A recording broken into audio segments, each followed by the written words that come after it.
My dad called the second I clocked out, his voice flat like he was ordering room service. 30 people are coming. You handle it. Make it perfect. I said yes, like always. Then went home and packed a bag. But what froze the family wasn't my disappearance. It was what I left behind. Proving that for years, their perfect holiday had been fully sponsored by my silence. My name is Lucy Howard, and if you asked me to describe the sensation of my soul leaving my body, I would point to that precise moment in the parking lot of the Riverton Care Alliance. It was the kind of Tuesday that felt personal in its cruelty. The first real freeze of the season had descended upon Lake Briar, Michigan, turning the asphalt into a treacherous sheet of black ice that reflected the sickly yellow sodium vapor lights overhead.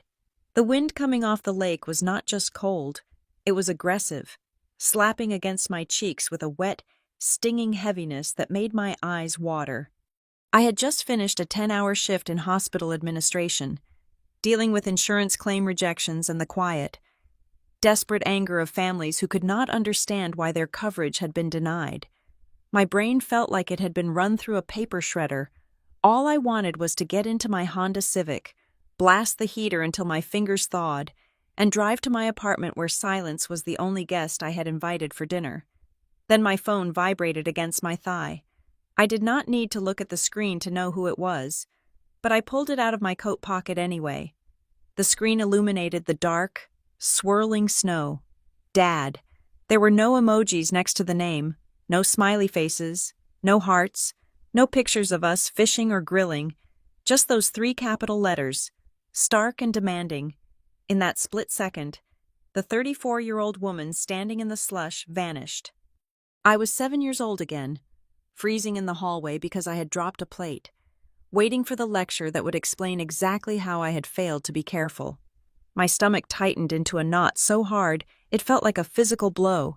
My shoulders hiked up toward my ears. It is amazing how the body remembers trauma even when the mind tries to rationalize it as just family dynamics. I slid the icon over to answer. I did not say hello. I knew the rhythm of this conversation before it started. Lucy, my father said. It was not a greeting. It was an activation code. Glenn Howard did not ask if I was tired. He did not ask how my day was. He spoke with the crisp, detached efficiency of a man booking a conference room, or perhaps ordering a complex coffee from a barista he did not plan to tip. Christmas is at the house this year, he announced. The static on the line crackled, but his voice cut through it like a knife. I have confirmed the list. 30 people will be coming. You need to handle it, and Lucy, it has to be perfect. I stood there, the wind whipping my hair across my face, and stared at a dent in the door of the car parked next to mine. 30 people. Last year it had been 20. The year before that? 15. The number grew like a tumor, unchecked and aggressive, and yet the infrastructure to support it remained exactly the same size. 30, I repeated, my voice sounding thin and brittle in the cold air. The lanes are coming down, Glenn continued, ignoring my tone completely. And your Aunt Janice invited the cousins from Ohio. It's a reunion. It needs to be upscale. Lucy, none of that paper plate nonsense from the 4th of July barbecue. I want the table to look like a magazine. You know what I mean. Real linens. Crystal. And for the main, we are doing prime rib. Get the good cuts from that butcher in the city. The one you went to for Marissa's anniversary party. And we need a wine pairing. Nothing from the grocery store. He paused. But not to listen. He paused to let the instructions settle, like concrete pouring into a mold. Make sure the house is ready by the 23rd, he added. I don't want people walking in and seeing dust on the baseboards like last time. There was so much wrong with that sentence. There had been no dust on the baseboards last time. I had spent 6 hours on my hands and knees scrubbing those baseboards because he had mentioned that the sunlight hit them in the afternoon. But logic had no place here. Facts were irrelevant in the face of Glenn Howard's narrative. I opened my mouth to speak. The words were there, burning in my throat. No, that was the word. It was short, simple, and complete. No, Dad. I am tired. I have a job. I cannot feed 30 people on a single salary. I cannot be the maid. the chef, and the punching bag for your ego. But as the freezing wind bit into my skin, the old script began to play in my head, louder than my own thoughts. If I said no, I knew exactly what would happen. He would sigh, that long, disappointed exhale that sounded like a tire losing air. He would call Aunt Janice. Within an hour, my phone would blow up with texts. Why are you being so difficult? Why do you have to be so selfish? It is just one meal. Why do you always have to be so dramatic? You are ruining the holiday spirit. I was trapped. The cage was not made of iron bars. It was built from the fear of being the villain in their story. I was terrified of the guilt they could manufacture and ship to my doorstep with free delivery. So, I did what I always did. I swallowed the bile. I let the cold seep into my bones and numb the outrage. Okay, I said. I will take care of it. Good, Glenn said. He didn't say thank you. He didn't say he appreciated it. He just pivoted to the next logistical point. Oh, and make sure you get the driveway cleared before everyone arrives. I don't want anyone slipping. The line went dead. I lowered the phone and stared at the black screen. The parking lot lights buzzed overhead. A siren wailed in the distance, heading toward the emergency room entrance. Something inside me snapped. It was not a loud snap. It was not a cinematic scream into the void. It was quieter than that. It felt like a single, taut thread, one that had been holding a heavy tapestry together for decades, had simply given up. It frayed and parted. The tension that had defined my relationship with my father, the constant, desperate need to please him, to buy his affection with labor and perfection, suddenly went slack. I got into my car. My hands were shaking, but not from the cold. I started the engine and drove out of the lot. Merging onto the highway that led toward my apartment, the heater blasted hot air against my frozen feet, but I couldn't feel it. I drove on autopilot, my eyes fixed on the red taillights of the car in front of me. 30 people, upscale, prime rib, magazine quality. I did the math in my head as I drove. The meat alone would cost $600. The wine would be another $400 if I followed his no grocery store rule. The decorations, the linens, the fresh flowers he would inevitably demand at the last minute, because the ones I bought weren't festive enough. We were looking at $2,000. $2,000 of my money, my savings, money I had set aside to fix the transmission on my car, or maybe, just maybe, take a vacation where I didn't have to clean up after anyone. Glenn wouldn't offer a dime, if I asked. He would wave his hand and say, "Don't make everything about money, Lucy. It's so unbecoming." I pulled into the carport of my apartment complex. It was a modest building, beige brick, sturdy and unpretentious. It was mine. I paid the rent. I bought the furniture. There were no ghosts here, usually, but tonight, as I walked up the stairs to the second floor, I felt the heavy shadow of Hollow Creek following me. I unlocked my door and stepped inside. The air was still and warm. My cat, Barnaby, rubbed against my ankles, purring a welcome that asked for nothing more than a scratch behind the ears. I dropped my keys on the small console table. My eyes drifted across the living room to the closet door, which was slightly ajar. Peeking out from the bottom shelf was the corner of my large suitcase. It was a dark blue hard-shell case I had bought 5 years ago for a trip to Italy. That never happened because Dad had thrown his back out and needed help around the house for 3 weeks. I stared at that suitcase. My body seemed to recognize the shape of the solution before my brain could process the logistics. It was a gravitational pull. I didn't take off my coat. I didn't take off my boots. I walked across the living room, my footsteps heavy on the hardwood floor, and pulled the suitcase out. My phone chimed in my pocket. A text message. I knew who it was. I pulled it out, dread curling in my stomach. Don't forget 30 people. Make me look good. I stared at the words. Make me look good. There it was. The invoice. The transaction fee. He didn't want a family Christmas. He wanted a stage production where he played the benevolent patriarch, and I was the stagehand in black clothing, invisible in the wings, pulling the ropes and sweating to make sure the spotlight hit him at the exact right angle. He wanted the credit for the feast he didn't cook and the warmth he didn't create. I looked at the phrase, "make me look good," and felt it sear into my retinas. It was the summary of my entire existence as his daughter. Be quiet, be helpful, be perfect, make Glenn Howard look like a success. I looked down at the suitcase lying flat on the floor. I wasn't packing to go to Hollow Creek. I wasn't packing to go early and start scrubbing his baseboards. I reached down and unzipped the main compartment. The sound of the zipper was loud in the quiet apartment, like a tear in the fabric of reality. I wasn't doing this to threaten him. I wasn't doing this to teach him a lesson. Because men like Glenn Howard did not learn lessons. They only learned inconveniences. I was doing this because the thread had snapped. And without that tension holding me in place, I was finally free to move.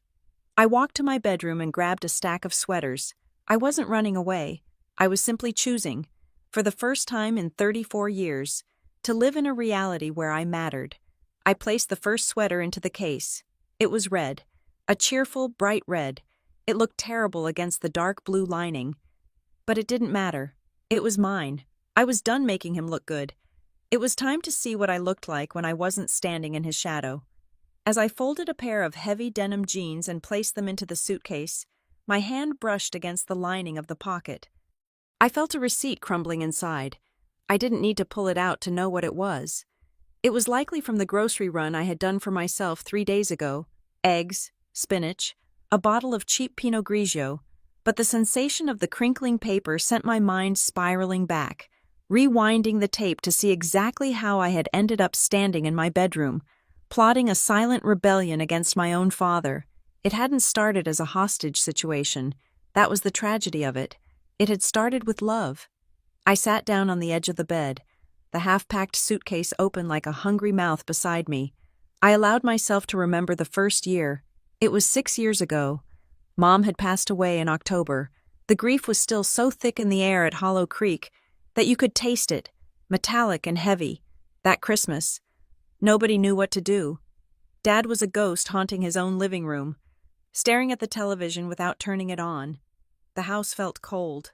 So, I stepped up. I didn't do it because I was asked. I did it because the silence terrified me. I bought the tree. I cooked Mom's traditional glazed ham. I wrapped gifts for the cousins. I scrubbed the bathrooms because I couldn't stand the thought of guests seeing the house fall apart along with my father. That night, after everyone had left, Dad had hugged me. He had cried into my shoulder, his frame shaking, and whispered that I had saved him. Aunt Janice had squeezed my hand and told me I was the glue holding us all together. I cherished that compliment. I wore it like a badge of honor. I thought that was what family did. We carried each other when one of us was too weak to walk. But grief eventually fades into a new normal. For everyone else, the fog lifted. For me, the chains were just being forged. By the second year, the dynamic had shifted. It was subtle, insidious, like water damage behind a wall. There was no tearful request for help. Instead, there was a phone call in mid-November. Glenn didn't ask if I was available. He just said, "The Lanes are coming at 4 o'clock. Make sure the appetizers are ready by 3:30. I remembered holding the phone, confused. "Oh, are we doing the big dinner again?" "Of course," he had snapped, as if I were stupid. It is tradition. Tradition. That was the word he used to weld the shackles shut. Over the next 4 years, the definition of perfect began to inflate, expanding like a balloon that I was expected to fill with my own breath and money. It wasn't just about having dinner anymore. It became about the performance. The table had to look like something out of a lifestyle catalog. Paper napkins were banned. We needed linen, and not just any linen, crisp, white, professionally pressed linen. We couldn't just have cheddar and crackers. We needed a charcuterie board with imported brie, fig jam, and prosciutto from a specific deli 40 minutes away. And here was the kicker. The part that made my stomach churn as I sat there in my quiet apartment. I paid for it. I worked in hospital administration. I made a decent living, but I was not wealthy. I had student loans. I had car payments. I was trying to save for a down payment on a house that seemed to move further out of reach every year. But every December, my bank account would hemorrhage money. Why did I do it? Why did I swipe my credit card for $300 worth of prime rib? Why did I drop $200 on floral centerpieces that would be dead in 3 days? Because I was a coward. I was terrified of the pause. I was terrified of the moment when the bill came and everyone looked at the ceiling. I was scared of Aunt Marissa, the matriarch of the Lane side of the family, raising a perfectly manicured eyebrow and asking why there wasn't enough wine, or why the roast was a cheaper cut. I was paralyzed by the fear of being labeled stingy or unsuccessful. Glenn knew this. He weaponized my pride against me. I remembered a conversation from 2 years ago. We were in the kitchen at Hollow Creek. I was up to my elbows in soapy water, scrubbing a roasting pan that was older than I was. Dad was standing in the doorway, swirling a glass of scotch, watching me. "Dad," I had said, trying to keep my voice casual, "the grocery bill was pretty high this year. Do you think maybe everyone could chip in $20? Or maybe you could cover the alcohol?" He had sighed, that long, disappointed sound that made me feel 6 inches tall. "Lucy, please, family shouldn't count costs. It is so tacky to talk about money when we are trying to celebrate. Don't make everything into a transaction." "I am not making it a transaction," I had argued weakly. "I am just saying it is a lot for one person." "You are too sensitive," he had said, taking a sip of his drink. "You always have been. Just focus on the joy of giving, sweetheart. It comes back to you." It did not come back to me. What came back to me was the erasure of my effort. That was the bitterest pill, the one that stuck in my throat every single year. I closed my eyes and pictured the scene from last Christmas. It was vivid. High-definition humiliation. The house was packed. The fire was crackling. The smell of pine and roasted garlic filled the air scents I had created. Glenn stood at the head of the table, tapping a spoon against his glass. "I just want to thank everyone for coming," he had boomed, his face flushed with wine and satisfaction. "I love having this house full. It means the world to me to provide a place for us all to gather. I wanted everything to be perfect for you all, and I think we pulled it off." "Here, here," Uncle Bob had shouted. "Glenn, the beef is exquisite," Aunt Marissa had purred. "You really know how to host, Glenn. Such taste." And where was I? I was in the kitchen, pulling a tray of burning hot dinner rolls out of the oven. I was sweating. My makeup had melted hours ago. My feet were throbbing in my shoes. When I finally walked out to the dining room to refill the water pitchers, Aunt Janice had looked up at me with a pitying smile. "Oh, look at her," she had chirped to the table. "Always running around. Lucy just loves to be busy, doesn't she? She can't sit still. She loves to be busy." They had rewritten my servitude as a personality quirk. They had decided that I wasn't working. I was indulging in a hobby. I wasn't a servant. I was just a frantic little creature who enjoyed stress. It absolved them of all guilt. If Lucy enjoyed the bustle, then nobody needed to help her. Nobody needed to clear a plate. Nobody needed to offer a check. They were doing me a favor by letting me serve them. I opened my eyes and looked around my living room. There were gaps on my shelves. My silver serving platter was gone. It was at Dad's house. I had brought it over 3 years ago for the turkey, and when I tried to take it home, he said, "Just leave it. You will need it for Easter." It never came back. My expensive, heavy-bottomed roasting pot at Dad's, my set of crystal wine glasses that I had bought with my first bonus at Dad's, my best tablecloths at Dad's. My labor had been colonized. My possessions had been annexed. The house at Hollow Creek had slowly absorbed the best parts of my life, leaving me with the empty spaces. It was as if his house felt entitled to own anything that made me useful. I stood up and walked over to my desk. I needed to see it. I needed the cold, hard data to stiffen my resolve. Because a part of me, the part trained to be a good daughter, was already whispering that I was being cruel by packing that suitcase. I opened my laptop and logged into my banking portal. I pulled up the search function and filtered for December over the last 5 years. The graph appeared on the screen. It looked like the heartbeat of a dying patient, flat, flat, flat, and then a massive, jagged spike every December. Year 1, $800. Manageable. I was grieving.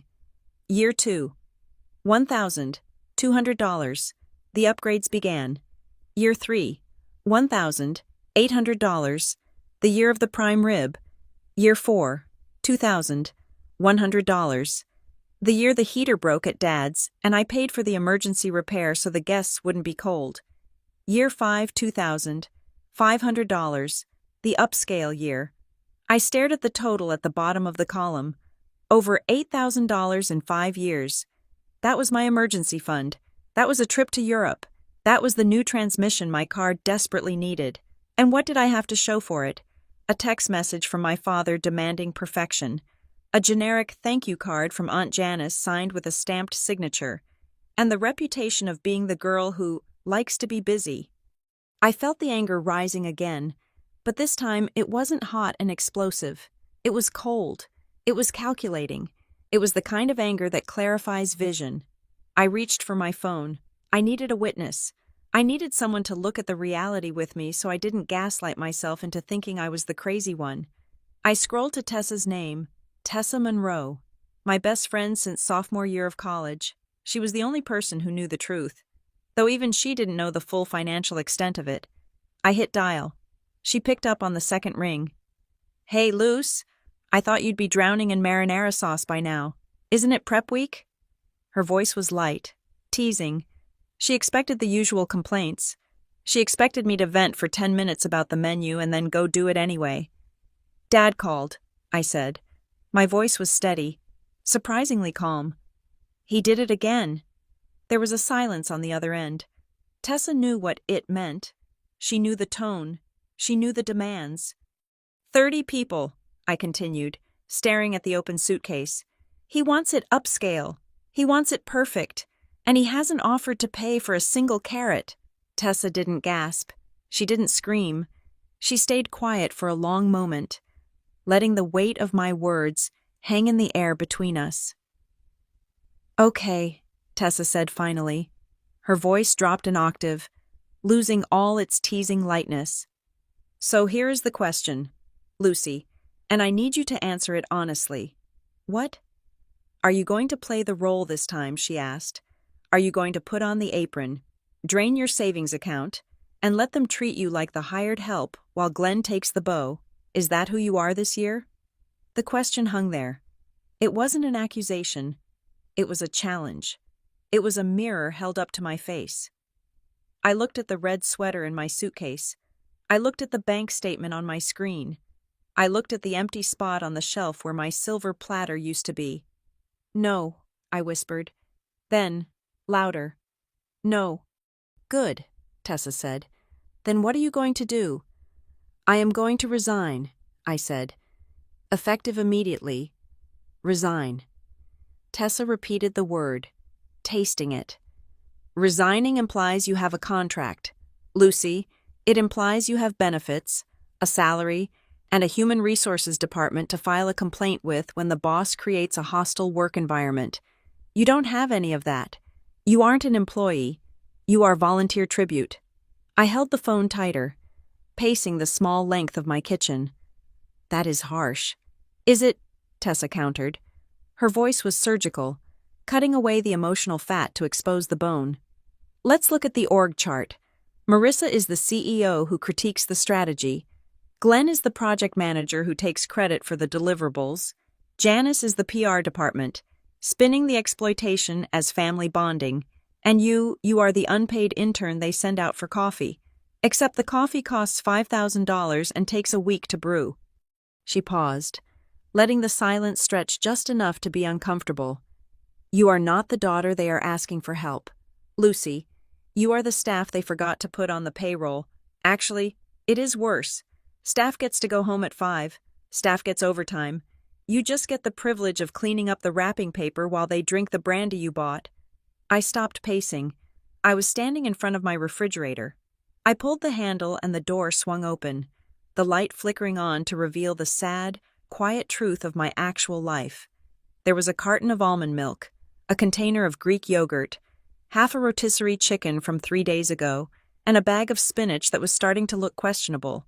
It was a fridge for one. It was a life for one. It was manageable. It was peaceful. I tried to superimpose Glenn's demands over this image. I tried to imagine fitting a prime rib, 5 pounds of potatoes, 3 crates of wine, and trays of appetizers into this space. The cognitive dissonance made my head spin.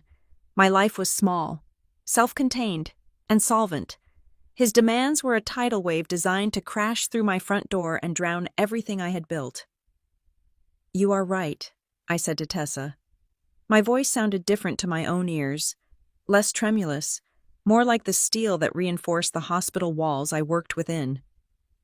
"I know I am right," Tessa said. "The question is, what is the plan? Because if you just don't show up, they will send a search party, or the police. Glenn is dramatic enough to do it. I am not going to just not show up," I said, my mind racing. "I am going to change the venue." "What does that mean?" "It means I am taking myself off the board." Before Tessa could ask more, a chime sounded in my ear. I pulled the phone away from my face to check the screen. A text message. It was from Aunt Janice. "So glad you are handling everything again. Sweetie, you always make Christmas so special. We are all so relieved we don't have to worry about a thing knowing you are in charge. Love you." I read it twice. On the surface, it was affectionate. It was a warm, fuzzy message from a loving aunt. But under the microscope of my new perspective, it looked like a binding contract signed without my consent. We are all so relieved. Translation: we are lazy. We don't have to worry about a thing. Translation: you carry the anxiety for all of us. You make it special. Translation: if it is not special, it is your fault. It was a masterful piece of manipulation, wrapped in a bow of toxic positivity. If I complained now, I wouldn't just be unhelpful. I would be destroying their relief. I would be the monster who shattered the peace they were so generously enjoying at my expense. "Janice just texted," I told Tessa. "Let me guess," Tessa said dryly. "You are an angel. We couldn't do it without you." "Close. We are so relieved." "God," Tessa groaned. "That is the worst one. It is weaponized gratitude. They are thanking you in advance so you can't back out. It is a trap. Lucy." "I know," I said, "and I am not stepping in it." I hung up with Tessa a moment later, promising to keep her updated. The silence of the apartment rushed back in, but it didn't feel lonely anymore. It felt like a war room. I sat down at my small kitchen table and opened my notebook. I needed to visualize the week ahead if I complied. I needed to scare myself into action. If I said yes, tomorrow would start with a panic attack. I would have to leave work early, using my own vacation time, to hit the wholesale club. I would push a cart with a wobbling wheel through the aisles, fighting grandmothers for the last blocks of high-end cheddar. I would spend $600 in 40 minutes. Thursday night would be cleaning. I would drive to Hollow Creek. I would spend 5 hours on my knees scrubbing the grout in the guest bathroom, because Glenn had mentioned the tiles looked dingy. I would dust the ceiling fans. I would vacuum the drapes. Friday would be prep, chopping onions until I cried, peeling 10 pounds of potatoes until my hands cramped, marinating the meat, setting the table with the precision of a bomb disposal unit, measuring the distance between the forks and the knives, because Marissa would notice if they were off. And Saturday, Christmas Eve, the arrival, the performance, I would be in the kitchen, sweating through my nice blouse, monitoring 3 timers, while the sound of laughter drifted in from the living room.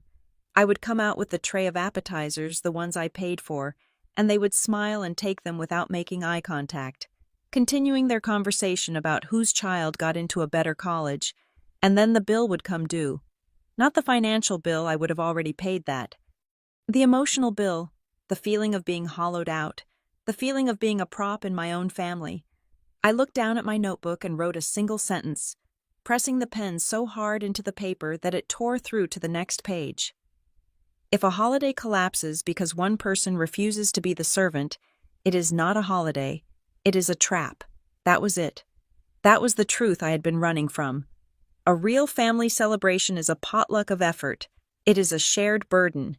If the entire structure of the perfect Christmas rested on my spine, Then the structure was rotten. It deserved to collapse. But I couldn't just scream at Glenn.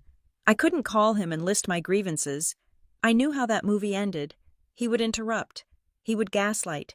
He would use phrases like, "After everything I have done for you," and "You are ruining the memory of your mother." He would drag me into the mud of emotional debate. And he had more experience wrestling there than I did. I couldn't win an argument. So, I wouldn't have one. I would choose a different battlefield. I would choose the battlefield of logistics. I turned the page in my notebook and wrote a new header, "The Separation of Assets." If I was resigning, I needed to take my equipment with me. I started listing everything in Glenn's house that I had purchased, maintained, or lent to the cause. The silver serving platter, value $200. The set of 12 linen napkins, value $80. The heavy roasting pan, value $150. The crystal wine glasses, value $300. The high-end spice collection in the pantry, value approx $100. The Dyson vacuum cleaner I left there last year because his broke value $400. The emergency cash stash in the cookie jar, value $200. The list went on. It was staggering. I wasn't just the cook. I was the venture capitalist funding this entire operation. I looked at the clock. It was 9:30 at night. Glenn would be asleep in his recliner in front of the news. The house at Hollow Creek would be dark. I needed to move fast. But first, I needed a destination. I wasn't going to stay in my apartment. If I stayed here, Glenn would drive over. He would pound on the door. He would cause a scene in the hallway that would make my neighbors call the landlord. I needed to be geographically unavailable. I opened my laptop and pulled up a travel site. I didn't want to go too far. I needed to be close enough to return if there was a genuine life-or-death emergency, but far enough to be inconvenient. I typed in Harbor Point. It was a small coastal town 3 hours north. In the summer, it was a tourist trap. In the winter, it was a ghost town of wind-battered cottages and gray waves. It was perfect. I found a place called the Harbor Point Inn. It wasn't luxury, but it wasn't a motel. It had a fireplace in the lobby and a no-disturb policy that I intended to test to its limits. I booked a room for 2 nights. Check-in tomorrow afternoon. The confirmation email hit my inbox with a satisfying ping. It felt like the sound of a jail cell unlocking. Now for the hardest part. I picked up my phone. My thumb hovered over Glenn's contact name. My instinct was to explain, to write a paragraph apologizing, making up a lie about a sudden work crisis, begging for forgiveness. "I am so sorry, Dad, but the hospital needs me." No. Explanations were footholds. If I gave him a reason, he would argue with it. If I said work, he would say, "Call in sick." If I said sick, he would say, "You can still supervise." I needed to be a wall, smooth, vertical, and impossible to climb. I typed the message. I kept it brief. I kept it professional. I channeled the cold, administrative energy of the rejection letters I had to send to patients every day. "Dad, something came up. I have to go on a work trip early tomorrow morning. Won't be around for a few days. The key is under the mat if you need to let the cleaners in." I didn't mention the cleaners were canceled. That was a surprise for later. I didn't mention I wasn't coming back for Christmas. Let him assume a few days meant I would rush back just in time to save him. Let him sit in the comfort of his assumption until the reality of the empty refrigerator hit him. I looked at the message. It was a lie, but it was a necessary shield. It was the only way to break the cycle without breaking myself. I hit send. Then, before the delivered receipt could even register, before the inevitable 3 dots of his typing could appear, I did something I had never done in my life. I held down the power button on the side of my phone. Slide to power off. I slid my finger across the screen. The light vanished. The screen went black. The connection was severed. For a moment, panic flared in my chest. What if he needs me? What if he has a heart attack? What if the house burns down, then— "A cooler," calmer voice answered. "He is a grown man. He has a phone. He has neighbors. He has 30 relatives coming to save him." I tossed the dead phone onto the sofa. It landed with a soft thud. I stood in the silence of my apartment, feeling the adrenaline vibrate in my fingertips. I wasn't just leaving town. I was staging a coup, and the first act of the revolution was going to be a raid on my own property. I went to the closet and grabbed a second bag, a large, sturdy canvas tote. "Okay, Barnaby," I said to the cat, who was watching me from the top of the bookshelf with yellow, judging eyes. "I am going to get my roasting pan back." I grabbed my car keys. The night was young. The roads were icy, and for the first time in years, I wasn't driving toward an obligation. I was driving toward justice. The digital clock on my dashboard read 4:45 in the morning when I rolled into the driveway of the house at Hollow Creek. The world was pitch black, save for the blue-gray tint of the snow reflecting the moonlight. The house loomed large and silent, a sleeping beast that had fed on my energy for a decade. I killed the headlights immediately to avoid sweeping a beam across Glenn's bedroom window on the second floor. I sat there for a moment, the engine ticking as it cooled, listening to the silence. This was usually the time I would be arriving to start the turkey, my stomach in knots, my mind racing through a checklist of chores. But today, my heart rate was slow. My hands were steady. I wasn't here to serve. I was here to repossess.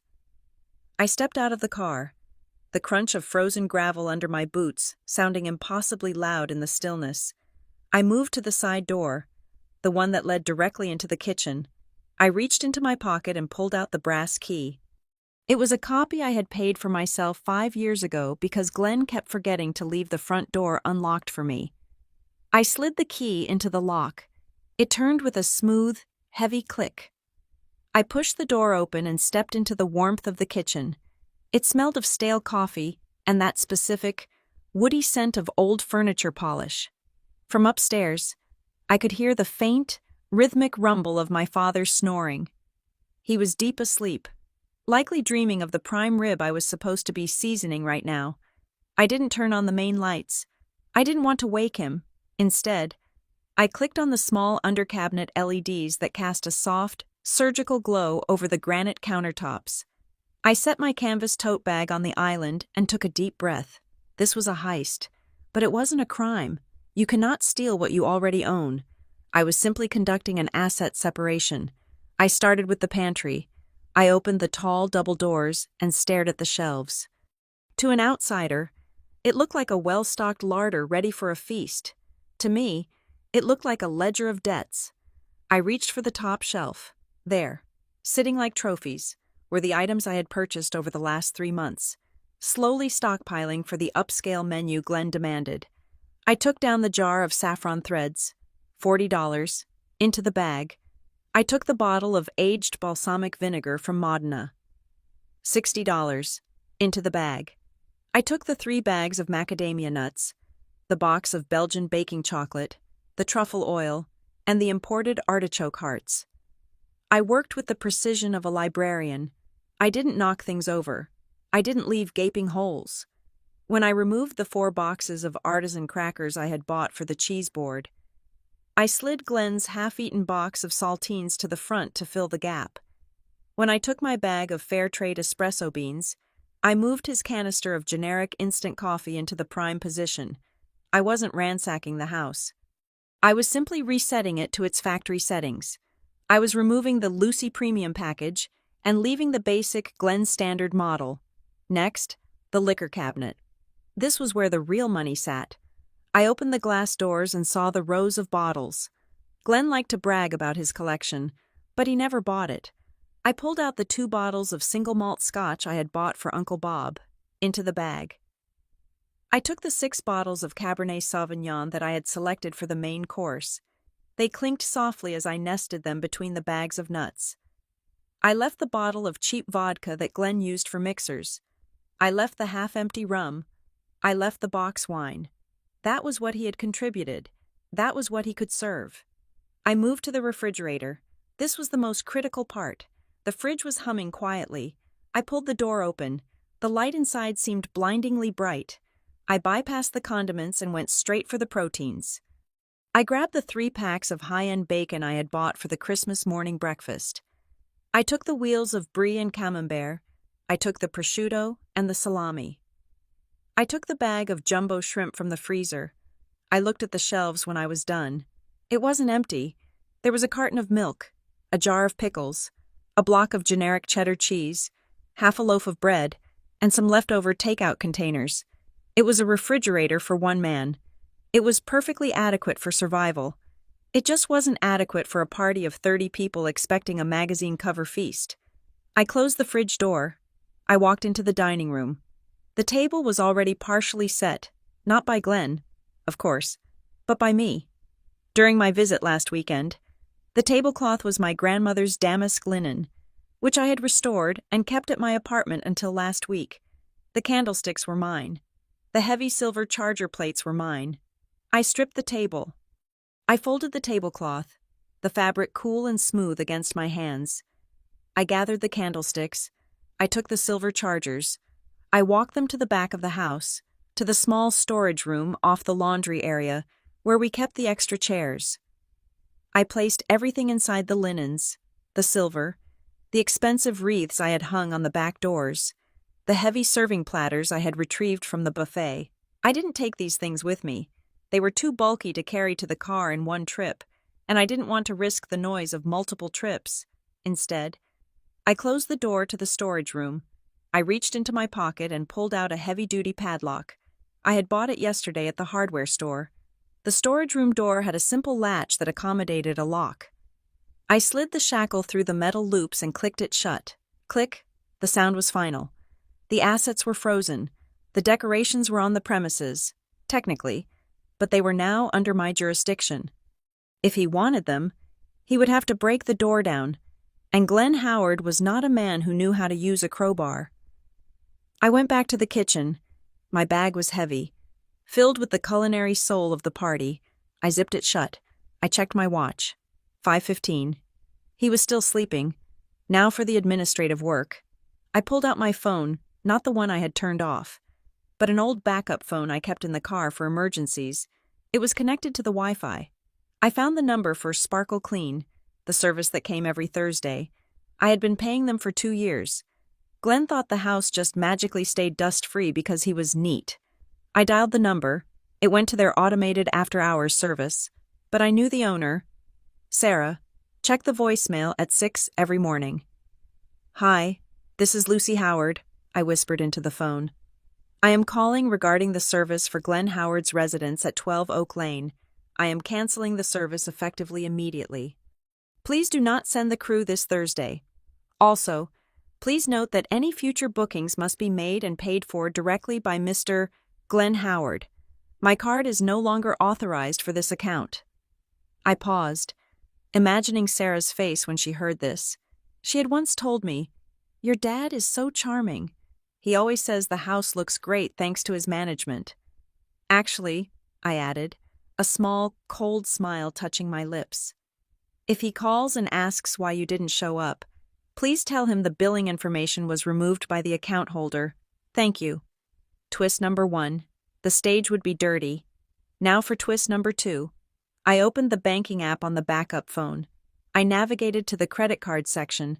I found the card ending in 4098, the emergency family card, the one Glenn carried in his wallet, the one he used to buy last-minute things that I inevitably paid for because the bill came to my address. I didn't cancel it. Canceling it would cause a decline notification immediately if he used it for his morning coffee, which might alert him too soon. Instead, I went to card controls. I selected Set Spending Limit. The current limit was $10,000. I backspaced over the numbers. I typed in 100, $100. That was enough for a few pizzas. It was enough for a case of cheap beer. It was not enough to cater a banquet for 30 people when he realized the fridge was empty. It was not enough to hire a last-minute caterer. I saved the setting. The bank app confirmed limit updated. I put the phone away. The heist was complete. The food was gone. The decorations were locked. The cleaning crew was fired. The funding was cut. I took a piece of heavy cardstock from my bag. I had written it in the car before I came in, so my handwriting wouldn't look shaky. I walked over to the kitchen island, right where he always sat to drink his coffee. I placed his spare key on the granite. It was the key he had given me 10 years ago.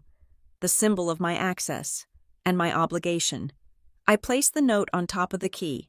I am not cooking. I am not cleaning. I am not serving. Have a perfect Christmas. It was brutal in its simplicity. No apologies, no explanations, just a statement of fact. I picked up my heavy tote bag. I took one last look around the kitchen. It looked normal. The counters were clear. The appliances were shining, but it was a hollow shell. The magic that made it a home, the smell of food, the warmth, the anticipation was in the bag slung over my shoulder. I walked to the door. I opened it and stepped out into the biting wind. The cold hit my face, but for the first time in my life, it didn't make me shiver. I closed the door behind me. I didn't lock it. I didn't need to. I wasn't protecting this house anymore. I walked to my car, the gravel crunching under my feet. I threw the bag into the passenger seat. As I backed out of the driveway, I looked up at the second-floor window. It was still dark. Glenn was still sleeping, dreaming of his perfect Christmas, unaware that he was about to wake up in a house that had been stripped of its engine. I drove away. My chest felt strange. I waited for the guilt to hit me. I waited for the crushing anxiety that usually followed any act of defiance, but it didn't come. Instead, as I merged onto the main road leading out of Hollow Creek, watching the first gray light of dawn bleed into the sky, I felt something else. I felt light. It was a physical sensation, as if gravity had released its hold on my bones. I wasn't a daughter anymore. I wasn't a servant. I was just Lucy. And for the first time in 34 years, I was driving toward a destination of my own choosing. The highway stretched out before me like a gray ribbon cutting through the white, frozen landscape of Michigan. I had turned my main phone back on 5 miles outside of Hollow Creek, mostly because I needed the GPS to navigate the back roads toward the coast, but also because of a morbid, self-destructive curiosity. I wanted to see the fallout. I wanted to see the explosion. I did not have to wait long. The phone sitting in the cup holder began to vibrate. It wasn't a ring. I had kept it on silent. It was a low, angry buzz that rattled against the hard plastic. It stopped for 3 seconds, then started again. Then again. It was a relentless, mechanical heartbeat of panic. I glanced down. Dad. I didn't answer. I kept my eyes on the road, watching the speedometer needle hover at exactly 70 miles per hour. My hands were gripping the steering wheel so hard, my knuckles were white. Every time the phone buzzed, my shoulders jumped. It was a physical reflex, a conditioned response cultivated over 3 decades of jumping whenever Glenn Howard snapped his fingers. Buzz, buzz, buzz. It felt like he was in the car with me, poking me in the ribs. I drove for another 40 minutes before the fuel light dinged. It was a valid excuse to stop, a reason that had nothing to do with running away. I pulled into a gas station that looked like an island of fluorescent light in the middle of a dark ocean of pine trees. The wind was howling as I stepped out to pump the gas, cutting through my coat. But I welcomed it. The cold made me feel real. I leaned against the side of the car and finally picked up the phone. There were 14 missed calls, 9 from Dad, 2 from Aunt Janice, 3 from a cousin I hadn't spoken to since Easter. Then there were the texts. I scrolled to the bottom and read them in chronological order, watching the emotional trajectory of my father play out in blue bubbles. 6:15 a.m. Where are you? The coffee maker is empty. 6:20. Very funny. Lucy, come back and make breakfast. I have a lot to do today. 6:45 a.m. I found the note. This is childish. You are 34 years old, not a teenager. Pick up the phone. 7:10 a.m. Lucy, I opened the fridge. Where's the food? Where's the prime rib? 7:15 a.m. Stop playing games. The Lanes are coming tomorrow. I have nothing to serve them. You need to bring the food back right now. 7:30 a.m. I don't know the password for the cleaning service. They aren't answering. The house is a mess. What am I supposed to do? I stood there, the smell of gasoline mixing with the crisp winter air, and read the messages a second time. I was looking for something specific. I was looking for 3 words. Are you okay? Or perhaps, is something wrong? They weren't there. Not once did he ask why I had left. Not once did he consider that maybe I had snapped, or that I was hurt, or that I was in trouble. His entire stream of consciousness was focused solely on the inconvenience my absence caused him. He wasn't worried about his daughter. He was worried about his event manager. He was worried about the prime rib. He was worried about the dust on the baseboards. A profound sadness settled over me. It wasn't the sharp, hot anger of the morning. It was a heavy, dull ache. It was the realization that I could drive this car off a bridge, and Glenn's first reaction would be to wonder who was going to iron the tablecloths. The phone buzzed in my hand again. Incoming call, Aunt Janice. I hesitated. Janice was the diplomat. She was the one who smoothed things over. The one who whispered, "He doesn't mean it," while handing you a tissue. But she was also the enforcer of the status quo. Her peace was always purchased at my expense. I slid the icon to answer. "Hello." "Oh, thank God." Janice's voice was breathless, pitched high with manufactured relief. "Lucy, honey, where are you? Your father is climbing the walls. He says you took the food." "I took the food I paid for," I said. My voice sounded calm, which surprised me. I was shaking on the inside, but the words came out flat and steady. Okay, Janice soothed. "Listen, we know you are stressed. It is a big holiday. We all appreciate how hard you work, but you can't just leave him like this. The house is half cleaned. He doesn't even know how to turn on the oven properly for a roast that size." "Then he shouldn't host a roast that size," I said. There was a pause on the line. Janice wasn't used to resistance. She was used to compliance wrapped in a sigh. "Lucy," she said, her tone shifting from concern to a gentle scolding, "don't be like this. Just come back for a bit. Bring the food back. Help him get set up, and we can talk about it. Just do it to keep the peace. You know how he gets. For the family." "To keep the peace," I repeated. "Whose peace? Aunt Janice. His, yours. Because it certainly isn't mine." "We are family," she insisted, effectively ignoring my question. "Family helps each other." "I have helped," I said. "I have helped for 10 years. I have paid for everything. I have done everything, and I am done." "So you are just going to let him fail?" she asked. The sweetness was evaporating, revealing the judgment underneath. "You are going to let 30 people show up to an empty table just to prove a point. I am not doing it to prove a point. I am doing it because I cannot afford to be his servant anymore, financially or emotionally. Just come back." She tried one last time, desperation creeping in. "Please, for me." I looked out at the highway. A semi-truck roared past, kicking up a cloud of snow. I realized that if I turned back now, I would never leave again. The chains would be welded back on, twice as thick as before. "No," I said. "I'm not coming back." I hung up. The silence that followed was heavy, like a stone dropping into a deep well. I had never said no to Janice before. I had never denied the keep the peace request. It felt terrifying. It felt illegal. But as I put the nozzle back into the pump and screwed the gas cap back on, I noticed my hands had stopped shaking. I got back into the car and drove. I arrived at Harbor Point 3 hours later. The town was huddled against the gray, churning water of Lake Michigan, the streets largely empty. The Harbor Point Inn was a sturdy, cedar-shingled building that looked like it had withstood 1,000 storms. I checked in at the front desk. The receptionist was a young woman who looked like she would rather be anywhere else. She didn't ask me why I was alone. She didn't ask me if the room needed to be upscale. She just handed me a plastic key card and said, "Room 203. Breakfast is until 10. I walked into the room. It was generic. The carpet was a sensible beige. The bedspread was a floral pattern that had gone out of style in the 90s.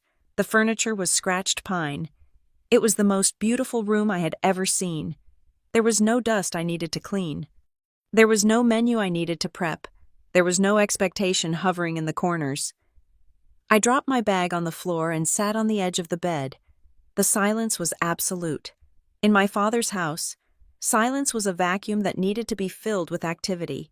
Here, silence was just silence.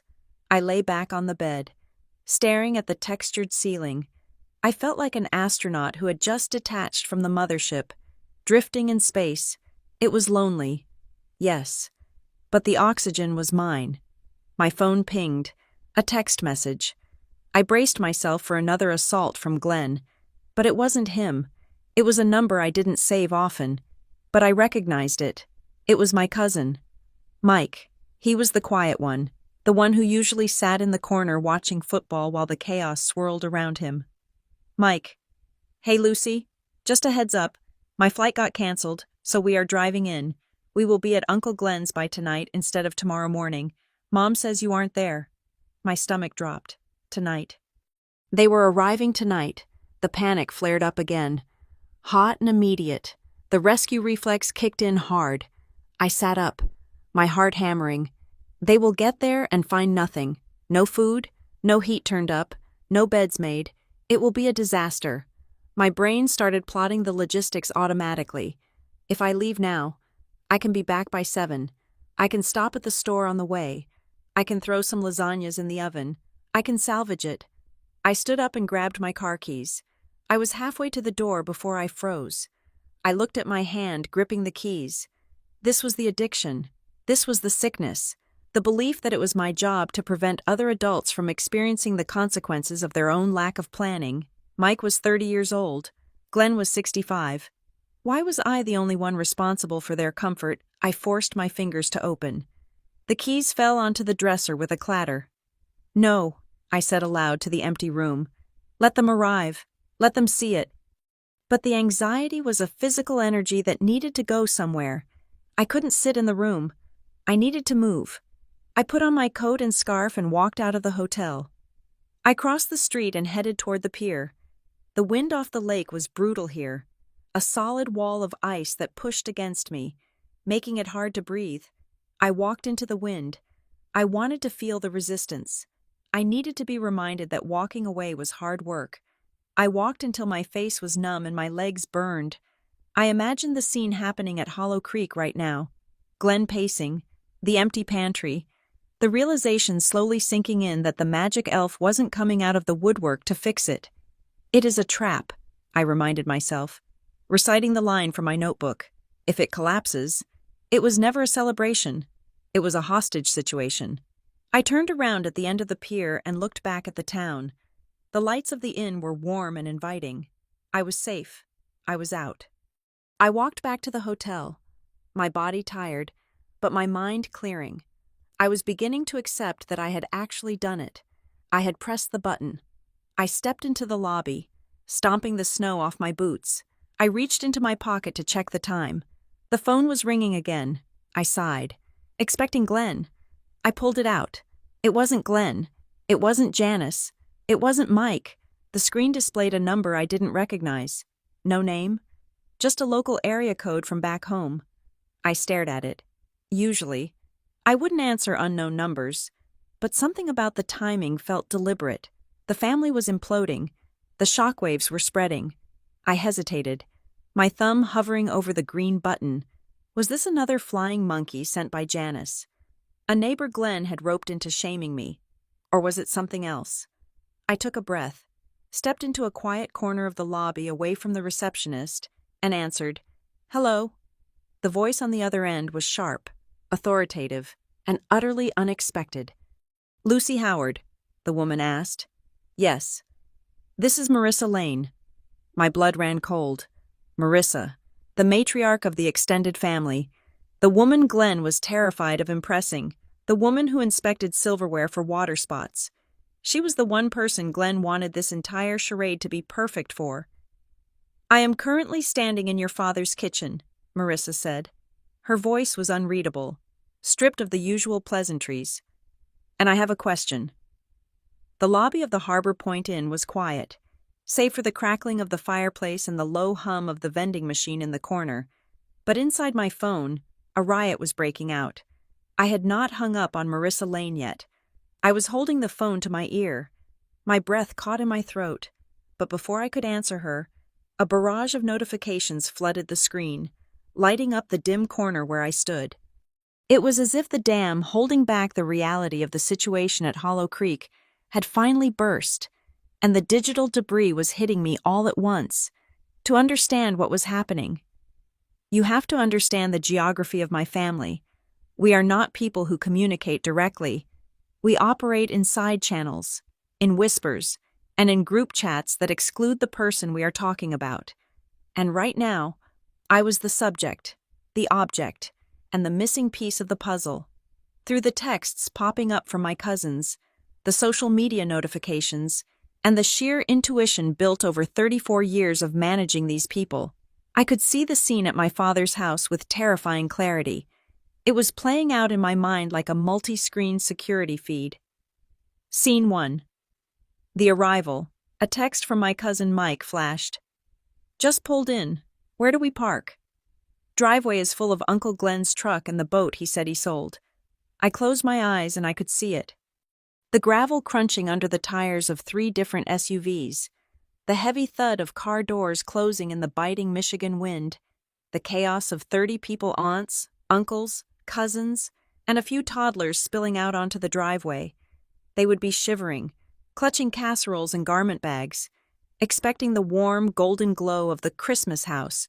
Usually, I would have been at the door. I would have had the outdoor floodlights on. I would have had a wreath on the door the size of a tractor tire, one that I had spent 2 hours fluffing the night before. I would have been taking coats, directing traffic, and handing out hot cider within 30 seconds of their entry.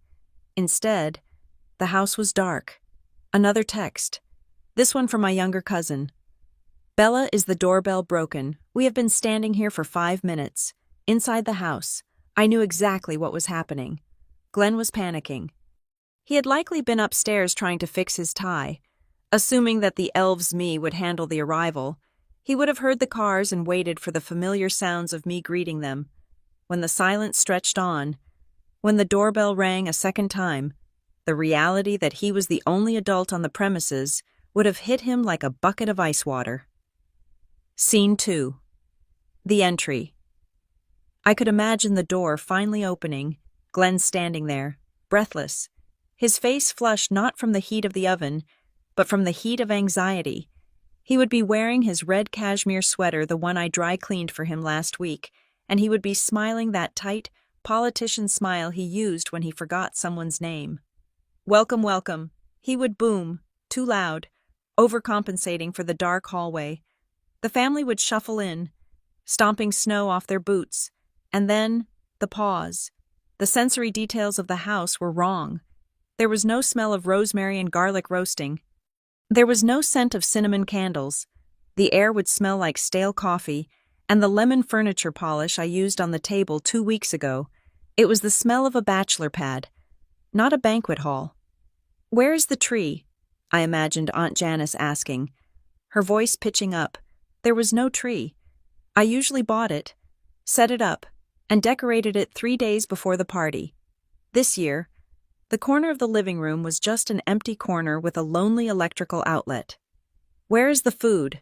Uncle Bob would ask, looking toward the dining room where the buffet usually stretched out in all its glory. The table was bare, no linens, no silver, no centerpieces, just a long, dark wood surface that looked cold and uninviting. Scene 3. The performance. My phone buzzed again. A text from Bella to the cousins-only group chat. Is this a prank? Uncle Glenn just offered us tap water in solo cups. He says he is saving the good stuff for later. I almost laughed out loud in the hotel lobby. It was a hysterical, desperate laugh. Glenn was improvising. He was trying to play the role of the relaxed host.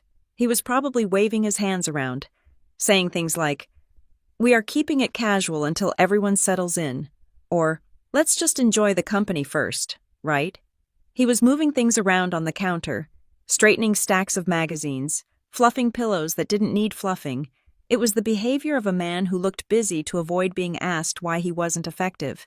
He was offering water because he didn't know how to work the fancy espresso machine I had installed for him, and he couldn't find the wine opener. Scene 4. The whispers. The confusion was shifting into suspicion. I could feel the temperature in the room dropping. Aunt Janice would be in overdrive. She was the vice president of image maintenance. She would be moving from group to group, whispering, patting arms, trying to lower the volume of the questions. "Shh, don't worry," she would be hissing. "Lucy is just running a little behind. You know how she is. Always a perfectionist. She probably went to get something extra special." But the more she tried to cover it, the more obvious the hole became. You cannot cover the absence of an entire event with a smile. Then, the inevitable happened. The upscale promise came back to haunt him. I received a text from Mike Uncle Bob just asked for that $200 Cabernet Uncle Glenn posted on Facebook last week. Glenn looks like he's going to throw up. I leaned my head against the cool wall of the lobby. I remembered that Facebook post. Glenn had taken a photo of a bottle of wine at a liquor store, a bottle he didn't buy, and captioned it, "Stocking up for the family, only the best for my crew." Now, Bob was standing there, likely holding an empty plastic cup, asking for the goods. "It is breathing," Glenn would lie. "It needs to decant." "Where is it?" Bob would press. "I will open it." "It is in the cellar," Glenn would stammer. There was no cellar. There was a crawl space with a broken sump pump. The realization was dawning on them. The Emperor wasn't just naked. He was broke and hungry. Scene 5. The social media leak. Then came the notification that made my stomach clench. Instagram. Bella had posted a story. I opened it. It was a short video. Panning across the living room, it showed the empty table, the confused relatives standing in their coats, and Glenn in the background frantically looking through a drawer, presumably for a napkin. The caption read, "Christmas prep chaos at the Howards, 6 p.m., and no dinner. Guess we are ordering pizza LOL family drama starving." It wasn't malicious. Bella was 19. To her, everything was content. But to Glenn, to the Howard family legacy. This was a nuclear bomb. This was public confirmation that the perfect family gathering was a sham. The LOL at the end was the sharpest knife. It reduced Glenn's grand upscale vision to a joke, a meme. Scene 6. The delusion. Then, a text from the man himself. "Dad. I know you are watching. Stop this immediately. Everyone is asking for you. I told them you are just being dramatic and you went to get ice. Get back here in 20 minutes and I will forgive this stunt." I stared at the words, "I will forgive this stunt." He still didn't get it.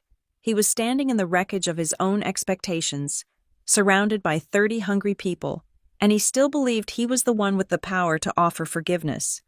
He thought this was a negotiation. He thought my no was a fluctuating currency that could be devalued if he pressured me enough. He didn't understand that I wasn't being dramatic. I wasn't playing a game. I was simply absent. And his inability to function without me wasn't my stunt. It was his reality. I looked at the phone in my hand.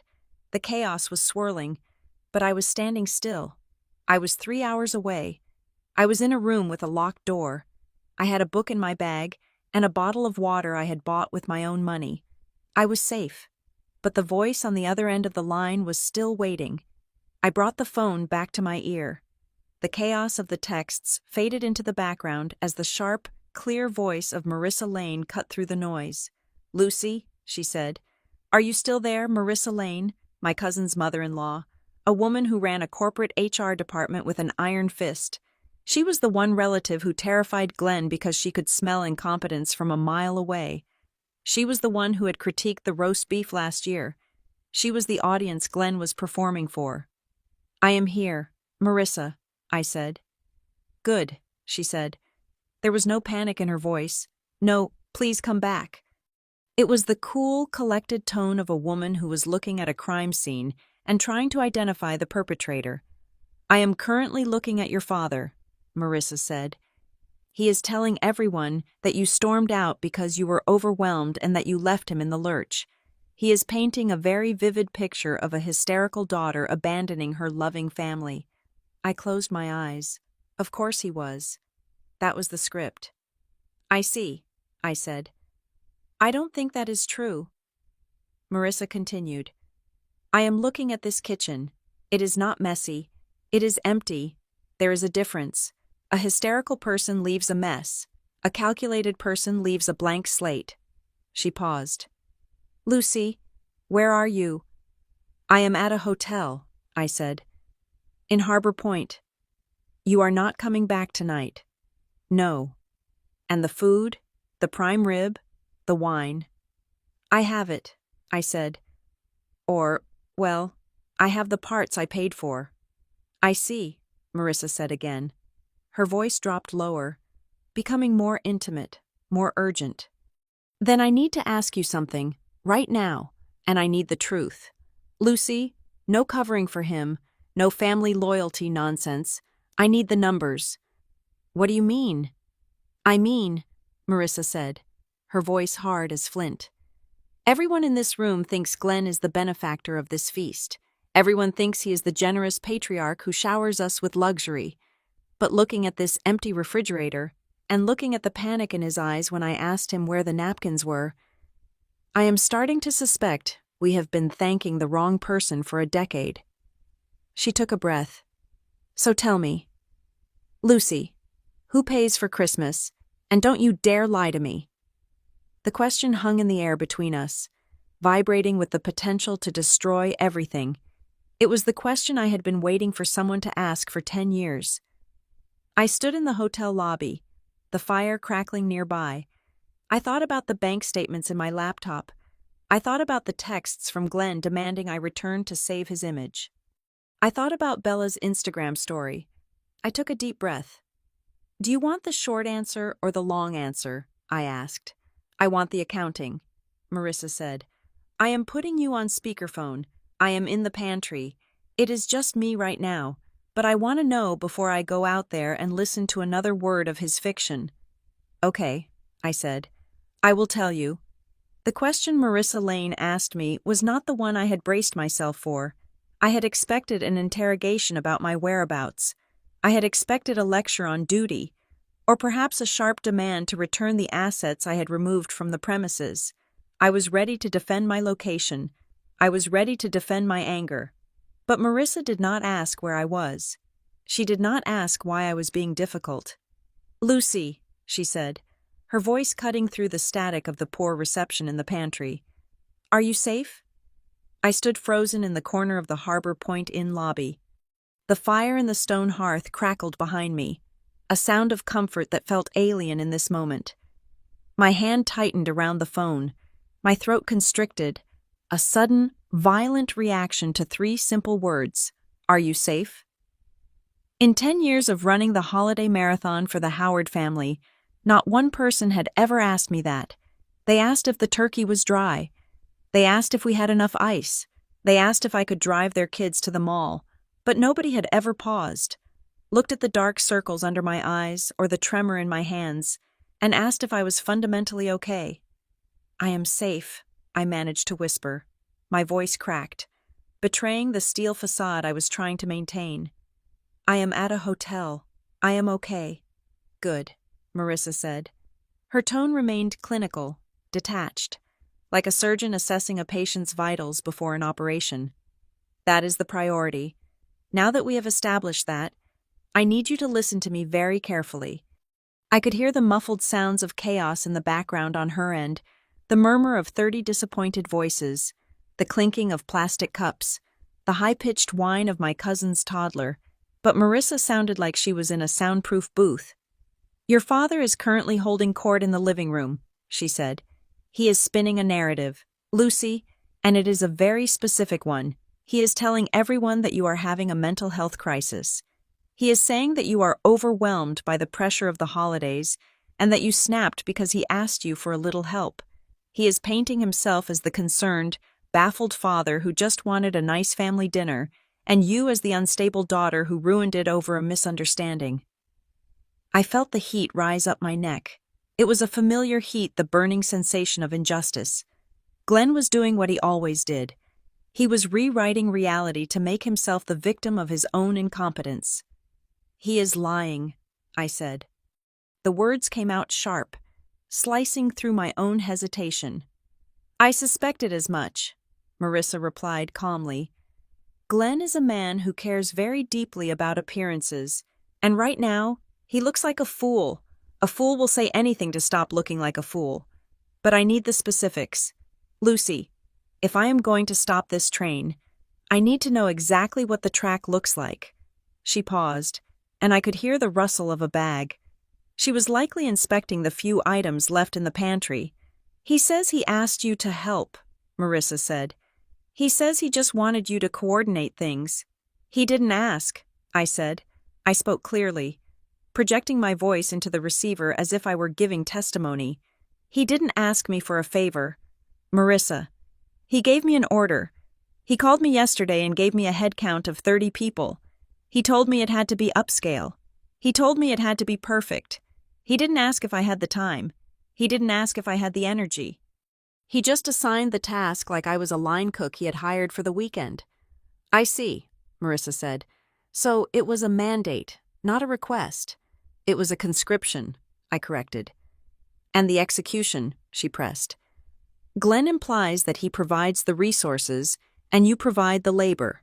He is walking around telling people that he spared no expense for this party, but that you failed to organize the delivery. I laughed. It was a dry, humorless sound. Spared no expense, I repeated. That is rich. Lucy, Marissa said, and her voice dropped an octave, losing the investigative tone and becoming something harder, something more dangerous. I am looking at this kitchen. It is stripped. I see the generic coffee. I see the lack of spices. I see the empty refrigerator. This is not a house that was prepared for a party.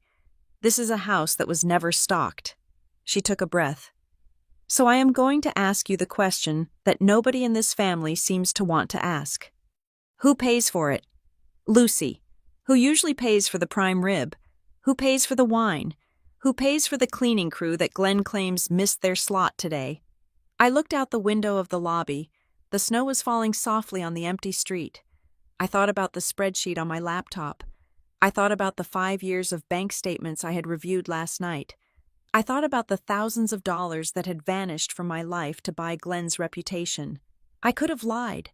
I could have protected him. I could have said we split it. I could have said he paid me back in cash. That was the old Lucy. That was the daughter who smoothed the edges so nobody would get cut. But the old Lucy was gone. She had been left behind in the freezing parking lot of the Riverton Care Alliance. I do, I said. I didn't shout it. I didn't cry. I said it with the flat, undeniable weight of a fact. I pay for everything. Marissa, the food, the alcohol, the decorations, the cleaning service, the linens. I buy the groceries. I cook the food. I serve it. And then I clean it up. Glenn doesn't pay for the party. He just hosts the location.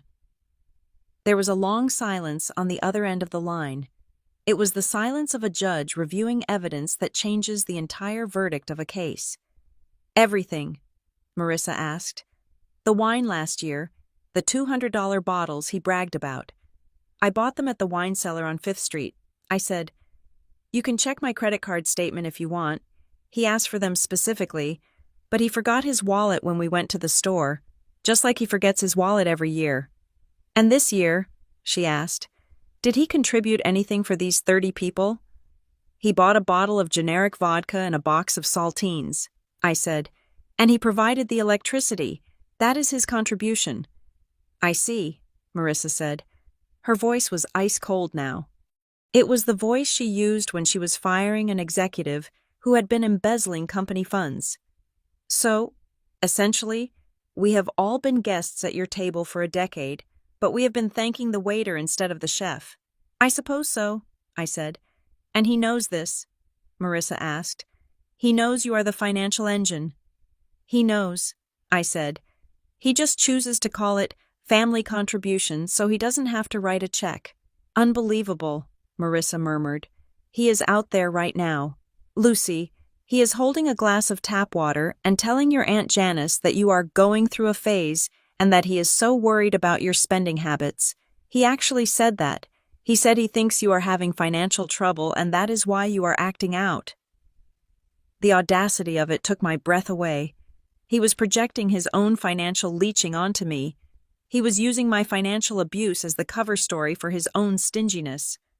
Marissa, I said, my voice trembling slightly. I can't go back there. I can't walk into that room and fight him. He will just talk over me. He will make me look crazy. You are not coming back, Marissa said firmly. Do not get in your car. Do not drive down here. You are safe where you are. But what are you going to do? I asked. If you say something, he will just deny it. He will say I am lying. He can't deny arithmetic, Marissa said. And he can't deny an empty refrigerator. Please don't make a scene, I said, the reflex kicking in again. I don't want to ruin Christmas for the kids. I don't want everyone to be uncomfortable. Lucy, Marissa cut me off. Listen to me. You are not ruining anything. The ruin is already here. It is standing in the living room wearing a red cashmere sweater. You have spent 10 years protecting this family from the truth of who your father is. You have subsidized his ego with your own life. That stops today. But, no buts, she said. You have resigned. Remember, you are not the manager anymore. I am the manager now, and I am about to conduct a performance review. What are you going to do? I asked again, fear and anticipation warring in my chest. I am going to go out there, Marissa said, and I am going to ask him a very simple question. I am going to ask him, in front of your Aunt Janice, in front of your cousins, in front of the entire Lane family, where the receipt for the prime rib is. I am going to ask him to show me the transaction. He won't have it, I whispered. Exactly, Marissa said, and when he can't produce it, I am going to ask him why he invited 30 people to a dinner he couldn't afford to pay for. I am going to stop him from rewriting the reality. Lucy, he doesn't get to be the victim tonight. He has to be the volunteer. He will hate me, I said. He already resents you, Marissa corrected. There is a difference. He resents you because he needs you. After tonight, he might hate you because you exposed him, but at least it will be an honest hatred, and you will be free. She paused. Stay at the hotel. Lucy, order room service. Watch a movie. Turn your phone off if you want. But do not come here. Do not save him. If you save him now, you will be saving him for the rest of your life. Let him fall. It is the only way he learns that gravity exists. Okay, I said. Thank you. Marissa. Don't thank me, she said. Just send me the bill for the wine next time. The line went dead. I lowered the phone from my ear. My hand was sweating. I felt lightheaded, as if I had just run a sprint. I walked over to a leather armchair in the lobby and sat down. I couldn't move. I couldn't go up to my room. I was suspended in the moment, waiting for the shockwave to travel from Hollow Creek to Harbor Point. I stared at my phone screen. It was dark. 1 minute passed. 2 minutes. I imagined Marissa walking out of the pantry. I imagined the click of her heels on the hardwood floor. I imagined the way the room would quiet down when she entered, because Marissa Lane commanded attention without trying. I imagined Glenn smiling at her, raising his plastic cup, expecting her to join in the commiseration about his difficult daughter. I imagined her stopping in the center of the room. I imagined her clearing her throat. 3 minutes passed. My phone vibrated. It wasn't a call. It was a text. It was from my cousin Mike. I picked it up. My fingers trembling, I opened the message. Mike Holy. Shit. I waited. The 3 dots appeared. They danced on the screen for what felt like an eternity. Mike Marissa just walked into the living room. She didn't even yell. She just asked Glenn, loud enough for everyone to hear. Glenn, looking at this empty kitchen, I am confused. Who exactly pays for the food every year? Because it clearly isn't you. I held my breath. Another message popped up. Mike. The room is dead silent. You can hear a pin drop. Aunt Janice looks like she is going to faint. And Dad. I stared at the screen, waiting for the verdict. Mike Dad is standing there like he has been nailed to the floor. He is bright red. He tried to laugh it off, but Marissa just stared him down and asked, Did Lucy buy the wine last year too? He isn't answering. Dude, he is cooked. I let out a breath I didn't know I had been holding. It was a long, shuddering exhale that seemed to empty my lungs of 10 years of accumulated dust. He was cooked. The truth was out. It wasn't my truth anymore. It wasn't a secret I was hoarding in a dark corner of my heart. It was public property. It was sitting on the coffee table in Hollow Creek. Undeniable and ugly and real. I wasn't the villain. I wasn't the crazy daughter. I was just the bank that had finally closed its doors. I looked at the fire crackling in the lobby. For the first time all day, I felt warm. Not the feverish warmth of anxiety, but the steady, solid warmth of validation. I stood up. I didn't need to see the rest of the text thread. I knew how it would end. The denial, the sputtering, the eventual, humiliating silence. I walked to the front desk. The receptionist looked up. "Can I help you?" she asked. "Yes," I said. "I would like to order room service. Do you have a menu?" "Sure," she said, handing me a laminated sheet. "What are you in the mood for?" I looked at the menu. Burgers, salads, pizza. "I will take the burger," I said.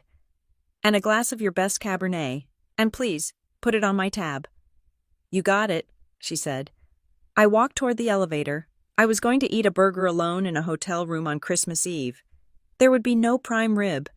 There would be no crystal glasses. There would be no perfection. But I would be paying for it with my own money, and I would be eating it in peace. And that, I realized as the elevator doors slid shut, was the most upscale Christmas I could possibly imagine. I sat on the edge of the hotel bed, a half-eaten burger on the nightstand, and a glass of mediocre Cabernet in my hand. The room was silent, but the world inside my phone was screaming. It was not a chaotic scream anymore. It was the precise, surgical dismantling of a myth that had stood for 10 years. I wasn't in the room at Hollow Creek, but I didn't need to be. Through the flurry of texts from Mike, the updates from Bella, and the eventual, shell-shocked phone call from Aunt Janice later that evening, I saw the scene unfold with more clarity than if I had been standing next to the fireplace. It was a courtroom drama played out in a suburban living room, where the judge wore a silk blouse and the defendant wore a red cashmere sweater that he likely hadn't paid to dry clean. According to Mike, the silence that followed Marissa's initial question, "Who pays for the food?" was not just quiet, it was heavy.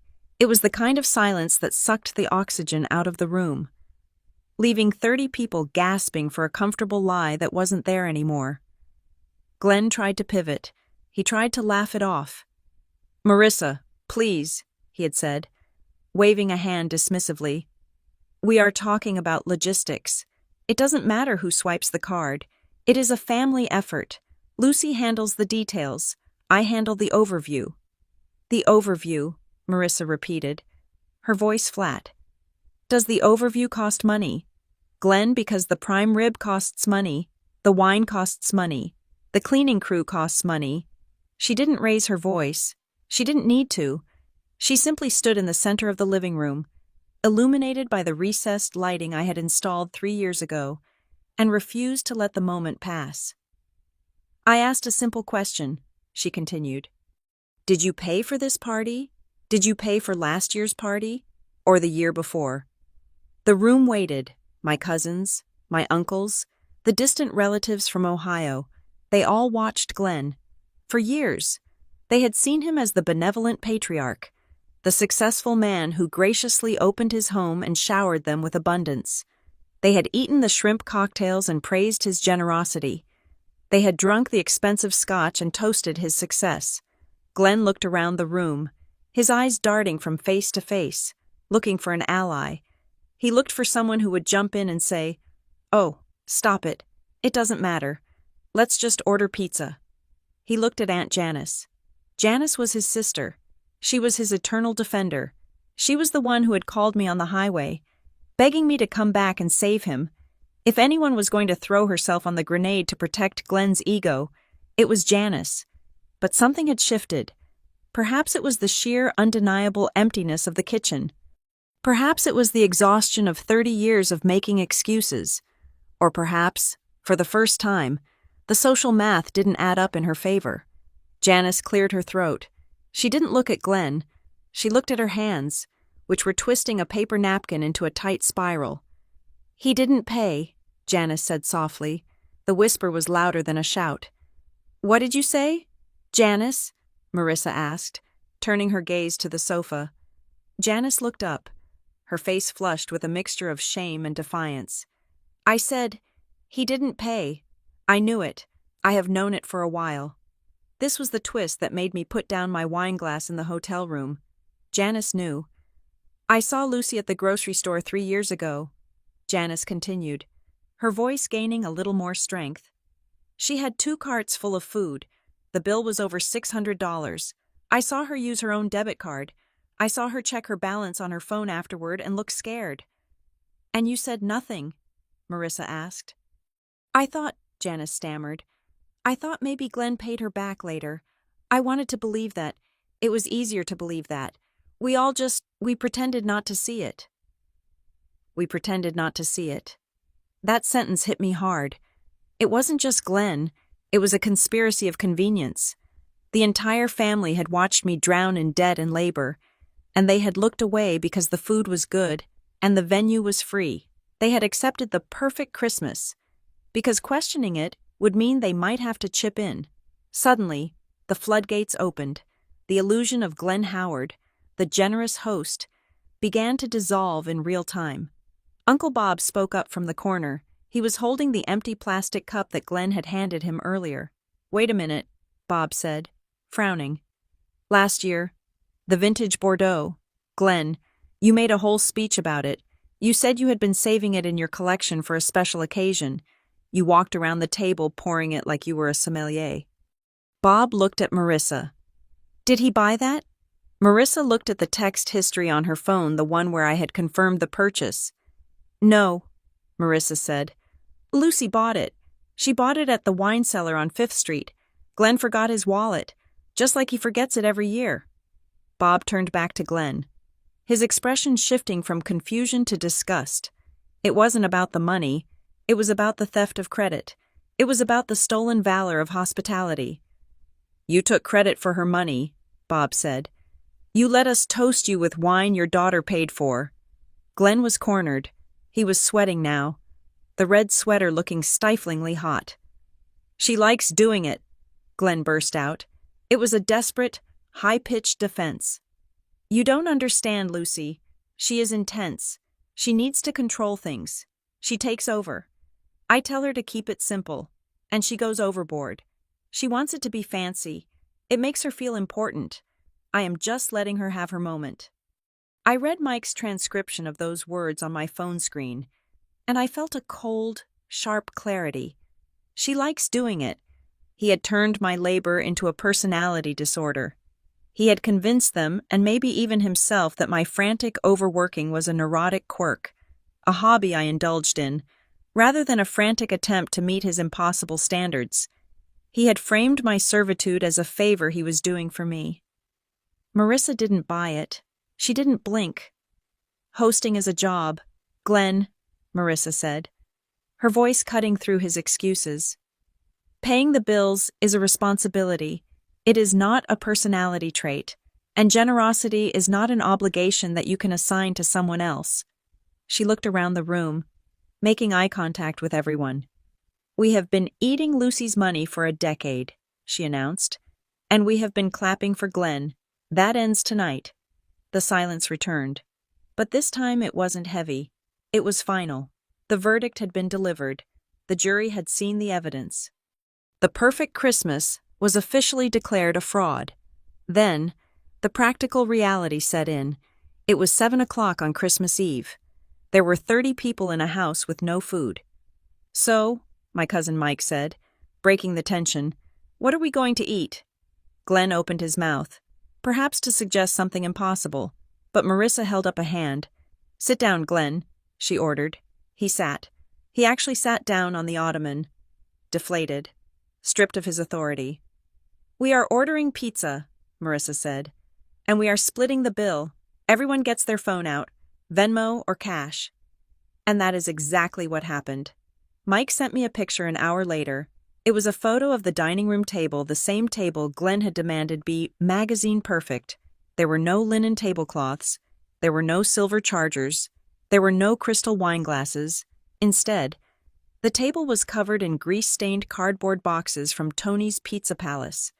There were stacks of paper plates. There were cans of soda and beer that someone had made a run to the gas station to buy. But the most shocking part of the photo wasn't the mess. It was the faces. People were laughing. Uncle Bob was eating a slice of pepperoni pizza and talking to my cousin Bella. Aunt Janice was sitting on a folding chair, drinking a Diet Coke, looking relaxed for the first time in 20 years. The kids were running around with cheese strings, delighted that they weren't being forced to sit still in scratchy clothes for a 5-course meal they hated. The caption under Mike's photo read, "Honestly, this is the best Christmas Eve we have had in years. No stress, no tension, and the pizza is actually good." I stared at the photo, and a complicated mix of emotions washed over me. On one hand, I felt a profound sense of relief. The sky hadn't fallen. The family hadn't disintegrated because there was no prime rib. The upscale requirement was a lie. The perfect requirement was a lie. We could have been doing this all along. We could have been eating pizza and laughing for the last 10 years. But on the other hand, I felt a deep, aching sadness. I grieved for the years I had lost. I grieved for the thousands of dollars I had spent trying to buy approval that could have been won with a $20 pizza. I grieved for the younger version of myself who thought that love was something you had to cater. My phone buzzed again, a text from my cousin Sarah, the one who usually never texted. Sarah. "Hey Lucy, just wanted to say we get it now. We really get it. Sorry we didn't see it before. Also, this is way more fun than the fancy dinner. Simple is actually nice. Simple is actually nice. I took a bite of my hotel burger. It was lukewarm, but it tasted like freedom. Back at Hollow Creek, the night was winding down, but the dynamic had permanently shifted. The hierarchy had been toppled. Mike texted me one last update for the night. "Mike, people are starting to leave to go to their hotels. Everyone cleaned up their own trash. It took like 5 minutes. Glenn didn't say goodbye to anyone. He just went upstairs about an hour ago and shut his bedroom door." I imagined that moment. I imagined Glenn Howard, the man who lived for the applause, walking up the stairs while his family ate pizza out of boxes. He wasn't storming off in a rage. He wasn't yelling. He was retreating. For the first time in his life, he couldn't hide behind the props. He couldn't hide behind the roast or the wine or the frantic daughter in the kitchen. He had been forced to look in the mirror, and the reflection showed a man who had brought nothing to the table but demands. He closed the door. It wasn't a victory for me. I didn't feel triumphant. I didn't feel like I had beaten him. I felt like I had finally resigned from a job I never should have taken. I finished my wine. I put the room service tray in the hall. I turned off the light in my hotel room. The bed was comfortable. The sheets were clean.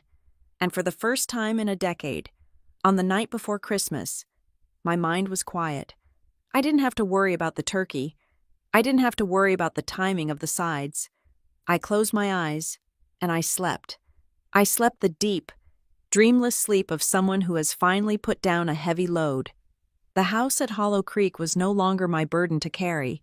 It was just a house, and I was just Lucy. I drove back to Hollow Creek on the morning of December 27th. The roads were clear.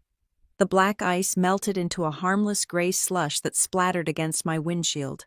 I wasn't gripping the steering wheel with the white-knuckled desperation that usually defined my trips to my father's house. My heart wasn't racing. My mind wasn't cataloging a list of chores I was already late for. I felt strangely like a tourist visiting a landmark I had read about, but never actually seen with my own eyes. When I pulled into the driveway, the house looked the same as it always did, stately.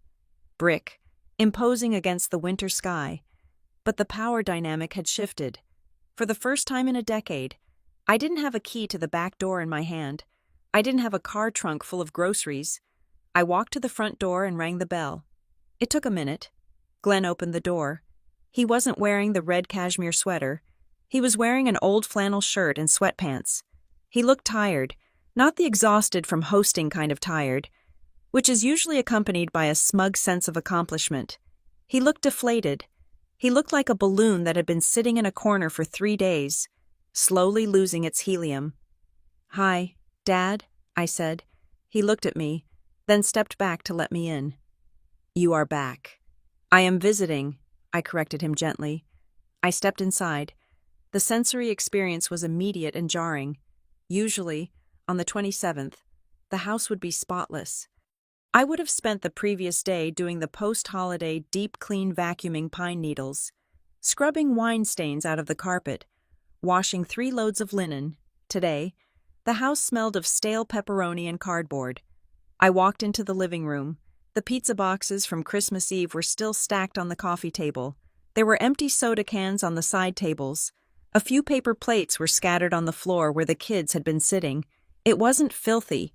It wasn't a health hazard, but it was lived in. It was messy. It was real. It was the house of a 65-year-old bachelor who didn't have a live-in maid. I felt a twitch in my fingers. The fixer instinct. My body wanted to grab a trash bag. My eyes started mapping the most efficient route to clear the table. I shoved my hands into my coat pockets and kept them there. "Coffee?" Glenn asked. He was standing in the kitchen doorway, holding a mug. "Sure," I said. I followed him into the kitchen. The counter was still bare, save for the generic instant coffee jar I had left for him. He poured hot water from the kettle into a mug and handed it to me. No frothed milk, no freshly ground beans, just black, bitter water. I took a sip. It tasted fine. We sat at the small breakfast table. The silence wasn't the heavy, loaded silence of the phone calls. It was the awkward silence of 2 people who had to learn how to speak to each other all over again. Glenn broke it first. He couldn't help himself. "Marissa really enjoyed herself," he said, his voice dripping with sarcasm. "She acted like she was prosecuting a murder trial." She asked a question. "Dad," I said, keeping my voice level.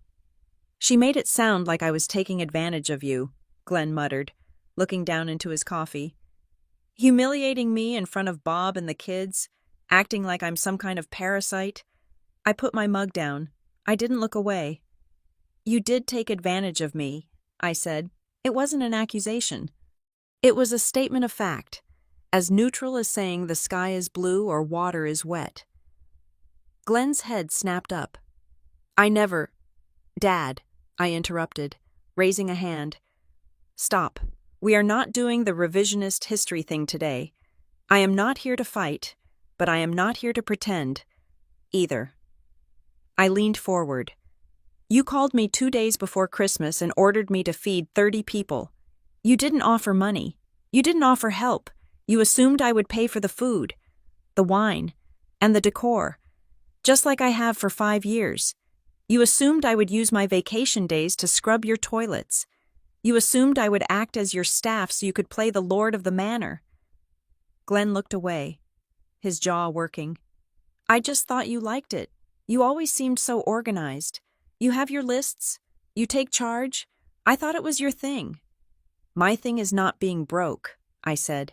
"My thing is not being exhausted." "I got used to it," he admitted. The words came out quiet, almost grudging. "You handled it. It was easy. I didn't think about the details because I knew you had them covered." "Getting used to something doesn't make it right," I said. "You can get used to a leaky roof, too, but that doesn't mean the water isn't rotting the floorboards." I reached into my bag and pulled out a folded piece of paper. It wasn't an invoice. It was the new Constitution. "We need to talk about the future," I said, "because I am not doing this again, not the old way." Glenn looked at the paper, then at me. "So that is it. No more Christmas. We just sit here in the dark next year." "No," I said. "We have Christmas, but we have a real Christmas." "What does that mean?" "It means the Bank of Lucy is closed," I said. "Permanently." I started listing the points, ticking them off on my fingers. 1, the guest list. You don't get to invite 30 people without consulting me first. If you want a reunion, we discuss it in July, not December. Glenn nodded slowly. He didn't argue. 2, the budget. If you want upscale, you pay for upscale. If you want prime rib, you give me your credit card before I go to the butcher. If you want expensive wine, you buy it yourself. I will not spend a single dollar of my salary on hosting your party. I will bring a dish, like a guest. I will bring a gift, like a guest, but I am not the sponsor. 3. The labor. I am canceling the cleaning service permanently. If you want the house clean, you clean it, or you hire someone with your own money. I am not scrubbing your grout anymore. Glenn winced at that one. The reality of the dirty pizza boxes in the living room was probably making this point very vivid for him. And 4, I said, my voice softening just a fraction. We stop pretending. No more perfect. If we can only afford pizza, we eat pizza. If we can only manage a potluck, we do a potluck. But we don't lie about who is doing the work. Glenn sat in silence for a long time. The refrigerator hummed in the background, the empty, honest refrigerator. He looked older than I had ever seen him. The bravado that usually armored him was gone, stripped away by the public undressing Marissa had given him. And if I can't do it, he asked. The question was so quiet, I almost missed it. I looked at him. What? If I can't do it, he repeated, looking up at me with eyes that were suddenly very vulnerable. Lucy, I don't know how to cook a turkey. I don't know how to organize 30 people. I don't know what wine goes with what. Your mother, she did all that. And then you did it. It was the first time he had mentioned Mom in years without using her memory as a weapon to guilt me. This was different. This was a confession of incompetence. I am just not good at this, he said. I wanted it to be nice. I wanted everyone to think I was doing okay. If I have to do it myself, it will be a disaster. I felt a pang of sympathy. It was genuine, but it was distant. It wasn't the overwhelming urge to rescue him that used to hijack my brain. It was the sympathy you feel for an adult who has to learn a hard lesson. Then let it be a disaster, I said gently. Or let it be simple. You don't have to be Martha Stewart, Dad. You just have to be a father. Pizza was okay, he mumbled. Bob seemed to like it. Bob loved it, I said, because he got to talk to you, instead of watching you run around pretending to be a waiter. And the kids liked the paper plates, Glenn added, a small, sheepish smile touching his lips. Less noise. Exactly. I took a deep breath. You aren't helpless. Dad, you ran a business for 20 years. You can order a catering tray. You can tell people to bring a salad. You just don't want to because you think it looks cheap. But let me tell you what looks cheap, your daughter resentfully spending her savings to make you look rich. He flinched, but he nodded. Yeah, Marissa made that pretty clear. He traced the rim of his coffee mug. So, next year, potluck. Potluck, I agreed. And I will make the dessert. Only the dessert. Okay, he said. Okay. He looked at the clock on the stove. It was 5:30 in the evening. The winter sun had already set, and the kitchen was getting dark. Are you staying for dinner? He asked. He sounded hesitant, like he was asking a girl out on a date he was sure she would refuse. I looked at the stove. It was cold. I looked at the pantry. I knew exactly what was in there, nothing. If I stayed, the old pattern would be to say, let me whip something up. I would look in the freezer, find some frozen chicken, make a sauce from scratch, boil some pasta, and have a meal on the table in 40 minutes.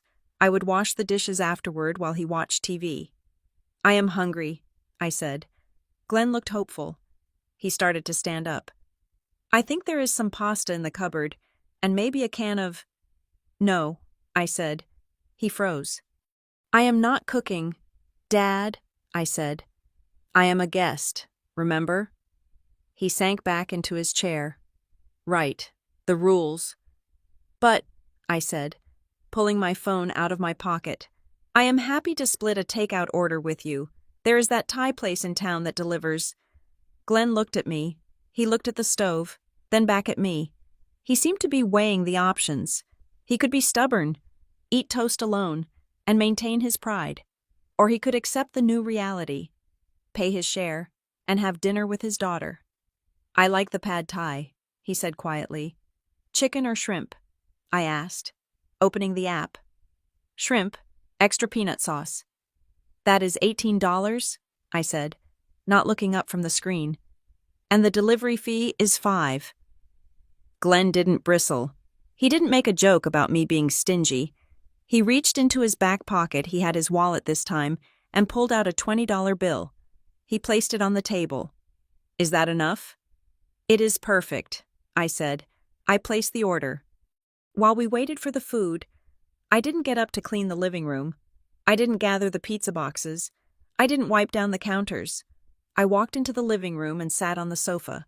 I pushed a pizza box aside with my foot to make room for my legs. Glenn followed me in and sat in his recliner. The game is on, he said, picking up the remote. Who is playing? I asked. Lions, he said. We watched the game. The house was messy. The floor was sticky in one spot where soda had spilled. The Christmas tree corner was empty, but as I sat there, listening to the commentators drone on, I realized something profound. I wasn't anxious. I wasn't resentful. I wasn't calculating how much debt I had accrued in the last 48 hours. I was just sitting. When the doorbell rang 30 minutes later, Glenn started to look at me. Then he stopped. He remembered. He stood up. He walked to the door. He paid the driver. He brought the food into the kitchen. He got the plates. He got the forks. He brought my plate to me on the sofa.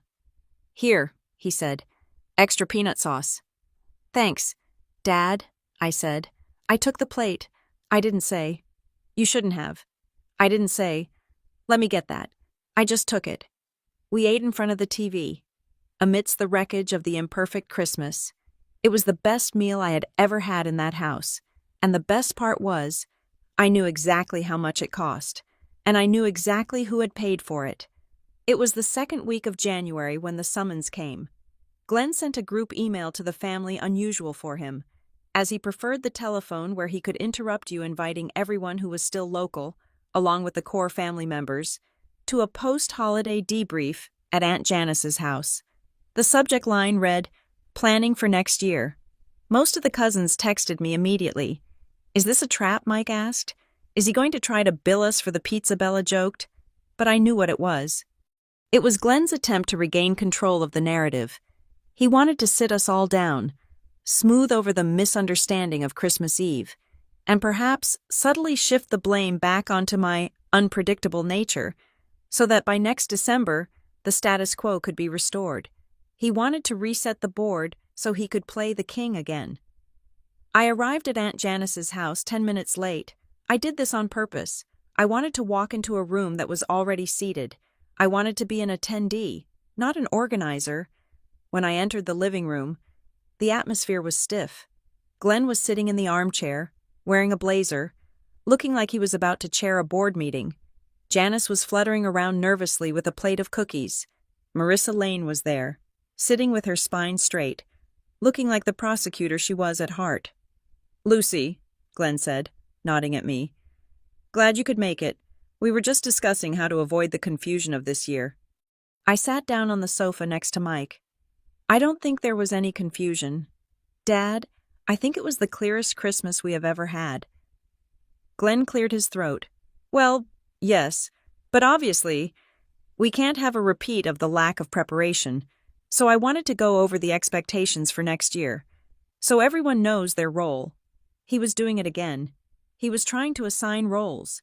He was trying to rebuild the stage. I reached into my bag. I agree, I said calmly. We need to be very clear about roles, and more importantly, we need to be clear about costs. I pulled out a stack of paper. It wasn't a handwritten note.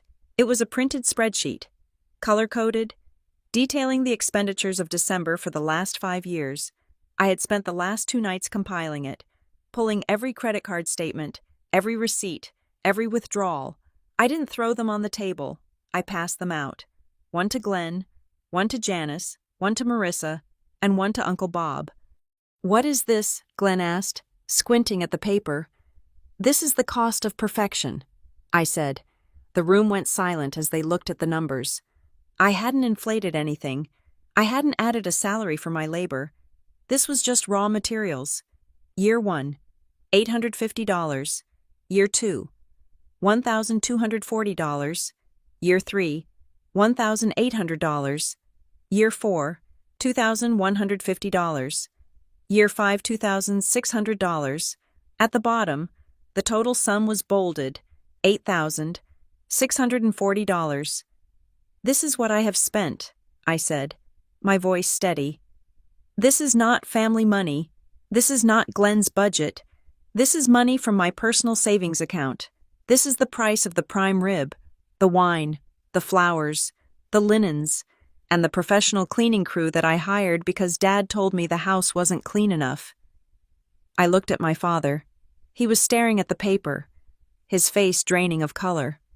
He knew I paid for things, but seeing the aggregate number, seeing the price of a used car printed in black and white, was different than ignoring a grocery receipt. Marissa looked up from the sheet. She took off her reading glasses. "Glenn," she said. Her voice was quiet. "Dangerous." Glenn didn't look up. "Glenn," Marissa repeated, "I am looking at this figure, $8,000. Did you reimburse her for any of this?" The silence that followed was excruciating. It was the sound of a man's ego dying in real time. He couldn't lie. Not with the paper in front of him. Not with Marissa staring at him. Glenn started, his voice cracking. I handled the utilities and the house." "Did you write her a check?" Marissa asked. "Yes or no?" Glenn looked at his hands. "No." "So," Marissa said, turning to the room, "we haven't just been guests. We have been thieves. We have been letting a hospital administrator with student loans subsidize the holidays for people who own boats and vacation homes." She let that sink in. Then, a movement from the sofa. Aunt Janice stood up. Janice, the peacemaker. Janice, who always told me to be the bigger person. She looked at the spreadsheet. Then she looked at me. Her eyes were full of tears. "I am sorry," Janice said. It wasn't the brush-off apology I expected. It wasn't, "I am sorry you feel that way." "I knew," Janice said, her voice trembling. "I knew you were spending too much. I saw you stressed. I saw you tired. But every time I thought about saying something, I stopped myself because if you didn't do it, I was afraid I would have to, or I was afraid Glenn would yell. So I used the word family like a weapon. I told you to do it for the family because it was easier than standing up for you." She walked over to me and put a hand on my shoulder. "I am so sorry. Lucy, you were drowning, and I was cheering for you to swim harder." I felt a lump in my throat. That was all I had ever wanted. I didn't want the money back as much as I wanted the acknowledgement. "Thank you, Aunt Janice," I whispered. The tension in the room broke, replaced by a collective sense of shame and resolve. "Okay," Cousin Mike said, clapping his hands together. "New rules. We are not doing this again." He grabbed a notepad from the coffee table. "Rule number 1, Mike said. Potluck. Nobody, and I mean nobody, cooks for 30 people alone. We use a spreadsheet. You sign up for a dish. If you don't bring it, you don't eat." "Agreed," Uncle Bob said. "And a budget cap. No more upscale nonsense. We are eating food, not gold leaf. If the host wants something fancy, the host pays for it, alone. And the host rotates," Bella added. "Why is it always at Uncle Glenn's? We have houses too. Let's rotate so nobody has to clean every year." "No," Glenn spoke up. We all turned to him. He was still holding the spreadsheet, his knuckles white. "I want it at the house," Glenn said softly. "It is the family house. It is where your mother, it is where we have always been." He looked up at me. His eyes were red. "But I was wrong," he said. He didn't mumble it. He said it clearly, looking me in the eye in front of his sister, his in-laws, and his nephews. "I wanted the credit," Glenn said. "I wanted to look like the big man. I wanted everyone to envy my life and my perfect Christmas, and I let you pay for my vanity. Lucy, I treated you like an employee because I was too cheap to hire one and too lazy to do the work myself." He took a deep breath. "I expected you to be your mother," he admitted. "But your mother never did it alone either. I helped her. I forgot that part. I conveniently forgot that part." He stood up and walked over to me. He reached into his pocket. For a second, I thought he was going to pull out a checkbook. But he pulled out a key ring, It was his spare house key, the one I had carried for 10 years, the one that symbolized my obligation to arrive early, to leave late, to check on the pipes, to fill the fridge. He held it out to me. "I want this back," he said. I stared at the key. "You are taking my key." "No," Glenn said. "I am taking back the expectation. You shouldn't have a key that you only use to come over and work. You are my daughter. Lucy, you are not the property manager. You are not the caterer. You are a guest in my home." He placed the key on the table between us. "If you come over," he said, "I want you to knock. I want to open the door for you. I want to take your coat. I want to serve you a drink. I want to be your father, not your boss." I looked at the key on the table. It felt like a heavy weight had been lifted off my chest. He wasn't locking me out. He was releasing me. "And," Glenn added, pulling out his checkbook now, "I can't pay $8,000 today. You know I don't have that kind of cash liquid, but I'm going to write you a check for $2,000 now, and I will pay you $500 a month until it is squared. I am not letting you pay for my memories." I looked at him. I could see the pride it cost him to say that. I could see the embarrassment. But for the first time, I respected him. "Okay, Dad," I said. "Thank you." I didn't refuse the money. That would have been the old Lucy, trying to be a martyr. The new Lucy took the check, because the new Lucy knew that accountability is a form of love. "One condition," I said, folding the check. "I am still not cooking the turkey next year." Glenn managed a weak smile. "Deal. I will figure it out." Fast forward 11 months. It was December 25th, the location Lake Briar, but not the Lake Briar of my nightmares. The house was full, but it felt different. There were fewer people, about 15 of us. The rest had gone to other in-laws or stayed home, and that was fine. The world didn't end because the crowd was smaller. The table was not set with linen. It was covered in a mishmash of serving dishes. There was a green bean casserole from Aunt Janice, which was slightly burnt. There was a store-bought ham from Uncle Bob. There was a salad from Mike. And in the kitchen, Glenn Howard was wearing an apron. "Okay," he was saying, squinting at a recipe card he had printed out from the internet. It says, "Fold in the cheese. How do you fold cheese? It is not a towel. You just stir it gently." "Dad," I said. I was sitting on a bar stool, holding a glass of wine. I was wearing a velvet dress. I was not sweating. I was not wearing an apron. "Stir it," Glenn muttered. Right. He was making scalloped potatoes. He had been talking about them for weeks. He was terrified. He pulled the dish out of the oven 20 minutes later. The top was a little too brown. The sauce was a little too runny. It looked nothing like the magazine photos he used to demand. He placed it on the table with shaking hands. "It might be terrible," he announced to the room, "but I made it." Marissa Lane took the first scoop. She tasted it. We all watched her. "It is crunchy," she said. "It is undercooked," Glenn groaned, putting his head in his hands. "It is edible," Mike said, taking a huge bite. "And it is hot. Good job." "Uncle Glenn?" Everyone laughed. It wasn't a cruel laugh. It was a warm, forgiving laugh. It was the sound of a family that had stopped trying to be a performance and started trying to be a family. I looked at my father. He was laughing too. His face red, but he looked happy. He looked present. He wasn't standing at the head of the table waiting for applause. He was sitting in the middle of the mess, eating his undercooked potatoes. And he looked more like a patriarch now than he ever had when he was barking orders. I took a sip of my wine. It was a $20 bottle I had brought. It tasted fantastic. The perfect Christmas was dead. It had been buried in a snowdrift in Harbor Point, and in its place, something better had grown, something messy, and loud, and fair. I looked at Glenn. He caught my eye. He raised his glass to me. "Merry Christmas, Lucy," he mouthed across the table. "Merry Christmas, Dad," I said. I didn't have to make him look good anymore. He was doing just fine looking human. Thank you so much for listening to this story. I hope Lucy's journey resonated with you, especially if you have ever felt like the designated fixer in your own family. I would love to know where you are tuning in from today. Are you listening from a cozy living room in London, a busy commute in New York, or maybe somewhere quiet in Sydney? Please leave a comment below and tell me your location, and if you have ever had to set a hard boundary with your family during the holidays. I read every single comment, and I love connecting with you all. If you enjoyed this story, please make sure to subscribe to the Maya Revenge Stories channel.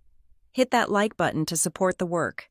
And if you really want to help this story get heard by more people, press that hype button. It makes a huge difference. Until next time, stay strong and keep your boundaries sharp.